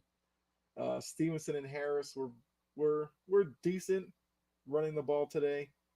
The defense, they didn't really get to the Dolphins quarterbacks too often in terms of sacks, but they put a lot of pressure on them. Duggar, Peppers, Bentley, probably my MVPs on the defense. Bentley was all over the field, Peppers and Duggar as well. Offensively, I would probably say, like I said, Tyquan Thornton's was probably the best player on offense. Myers too. Myers came on late in the game, and he had that tough touchdown catch. So I feel like this is more of the team we might have thought we were going to get early in the season, but Um, I mean, if they play this way against Buffalo next week, I think it's enough to keep them in the game. Whether or not they could beat Buffalo next week, I still think that's going to be a tough game. And their playoff lives are going to be definitely on the line next week because it's win and get in, and then lose, go home. Unless if the Dolphins lose to the Jets next week, and that's barring the Jets losing to the Seahawks this week. But then we got to see if the Steelers can beat the Ravens. So it's going to be a whole mess of things if they lose next week to try to get into the playoffs anyway. So the simplest way, win next week in, and then wait around to see if you're flying out to Buffalo again, flying out to Kansas City, possibly even flying out to Cincinnati for a wild card round game. I honestly don't even know out of those three who. Well, let's not get ahead of ourselves. We'll talk about that, probably next week. Um, but yeah, it's like I said, for a first live stream, I feel like this went pretty well. Had a couple of people in the chat. Sweaty boy, I appreciate you. You kind of carried the stream here towards the end of the game there. And as a Bengals fan, like I said, I like what the Bengals are doing. I think they're probably around mid-season. I said like the Niners in the NFC was a team to watch, and I was always on the Bengals in the AFC. And like I said, if they get Mixon going, they're that much better. And with Joe Burrow and the way he has that team playing, I think they're confident enough to go anywhere and play in the AFC in the playoffs and feel like they can really come out of there with a win. Kind of buck the trend with, I guess they're kind of doing that already. Losing the Super Bowl last year, a lot of teams when they lose the Super Bowl fall off immensely the second year.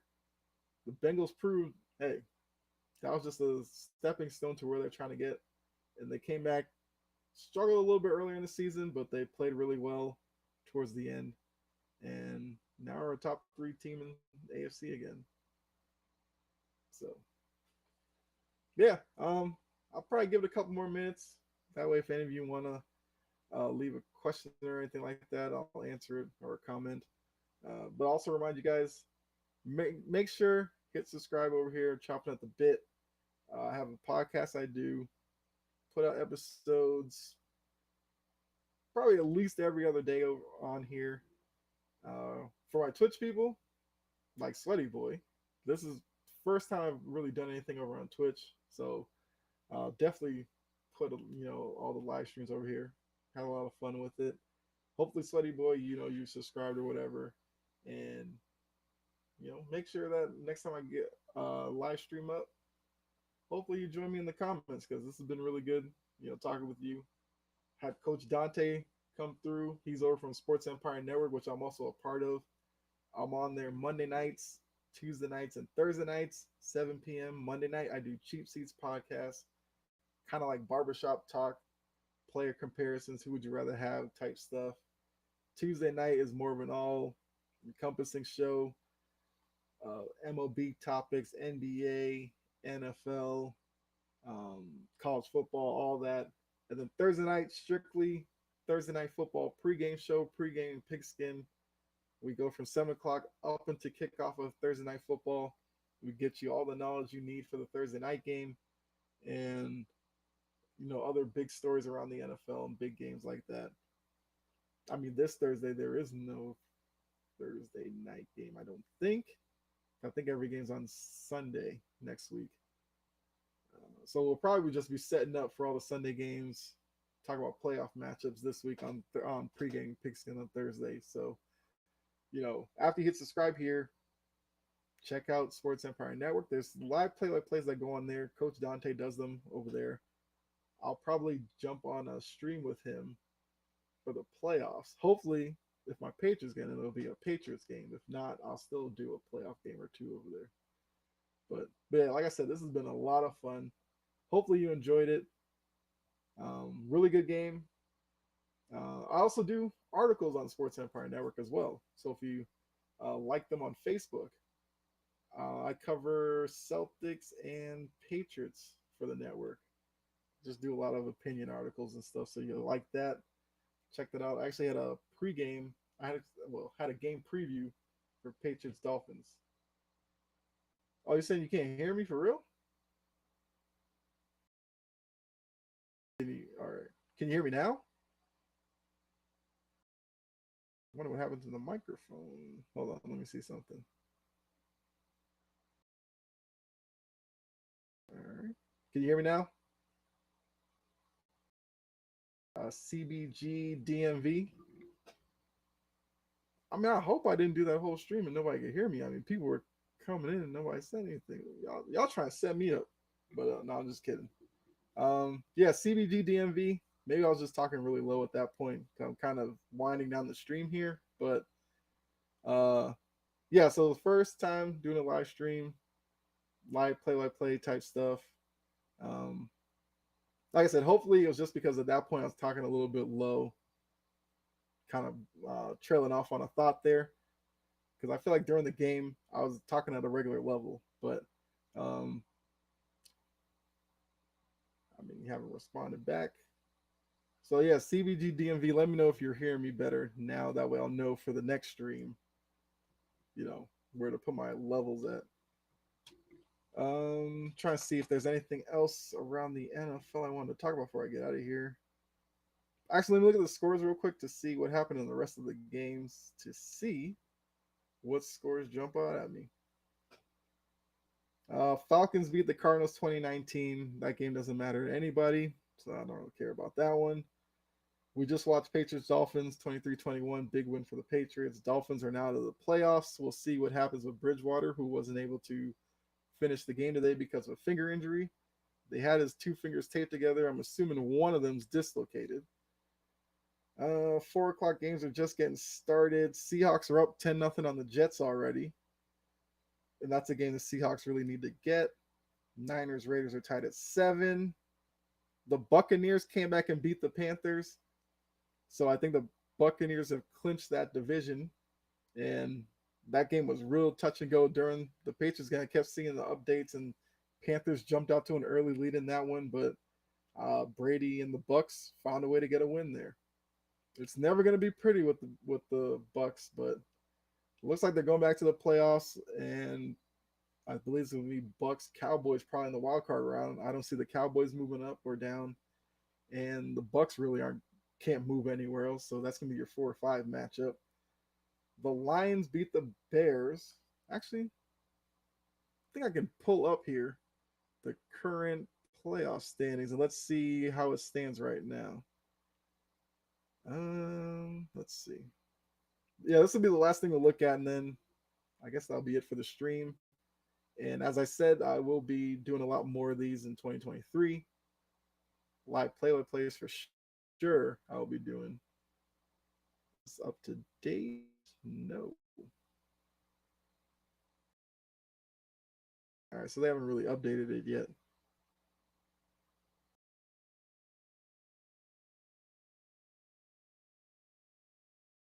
Let me see.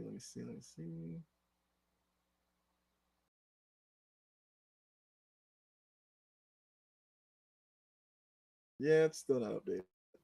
Yeah, that was what it was like coming into the game. All right.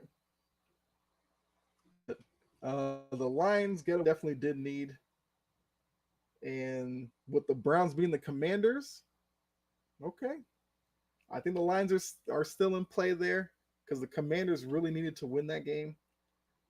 And this is what I thought when they went back to Wentz, that I didn't understand that move by Rivera, and Wentz threw 3 interceptions. Like, what else were you expecting? I mean, I get it that Heineke had lost his last 3 games, but he's still better for that team than Wentz is. And any Commanders fans out there, hopefully this game shows you that, yeah, Heineke's not the best starting quarterback, but Wentz is an utter disaster right now. And I wonder what happens to him in the offseason. So, the Chiefs beat the Broncos 27-24. I mean, Broncos had a really good showing. First game without Nathaniel Hackett, which is a move that needed to be made. And Chiefs get a close win there. Giants beat the Colts 38-10. They clinched the spot. They're going to be the sixth seed in the NFC. Saints beat the Eagles in a game that the Eagles didn't care about. Like I said, Browns beat the Commanders. Really hurts the Commanders' chances. And then the Jaguars beat the Texans 31-3. Jaguars are now 8-8, but they play the Titans next week for the division winner and for the fourth seed in the AFC. And we will see what happens tonight with Steelers and Ravens. I think the Steelers have a good chance of upsetting the Ravens in that game. And if they do that, the AFC race looks even more interesting because now the Steelers are really will be back in play because they would join the Patriots and Dolphins at 8-8. Not sure tiebreaker wise in terms of the Dolphins, but I know the Patriots, no matter what happens in that game, are the seventh seed right now. And then tomorrow night, Bills Bengals. So we'll see what happens there. I might now, after I've done this, I might do a quick little live stream maybe after Monday Night Football and kind of talk about where we are in terms of the playoffs. I don't know. I might just end up doing an episode. I don't know. We'll see. But yeah, I think it's been long enough for me. So hopefully you guys enjoyed it. If you did, you already know what to do. Appreciate you guys coming through. The few of you that did, really like it. Hopefully I'll see you guys next week on another live stream. Patriots, Bills, hopefully. But if not, I'll definitely do another game. But appreciate you guys. Hope you have a great day. Hope you had a great start to your 2023, and hopefully you have a really good new year. Um, and as I said, I'm hoping for big things for my channel. So hopefully I'll catch you guys on an episode or another live stream. But thanks for joining me in this fun. Really appreciate it. And I'll see you guys later.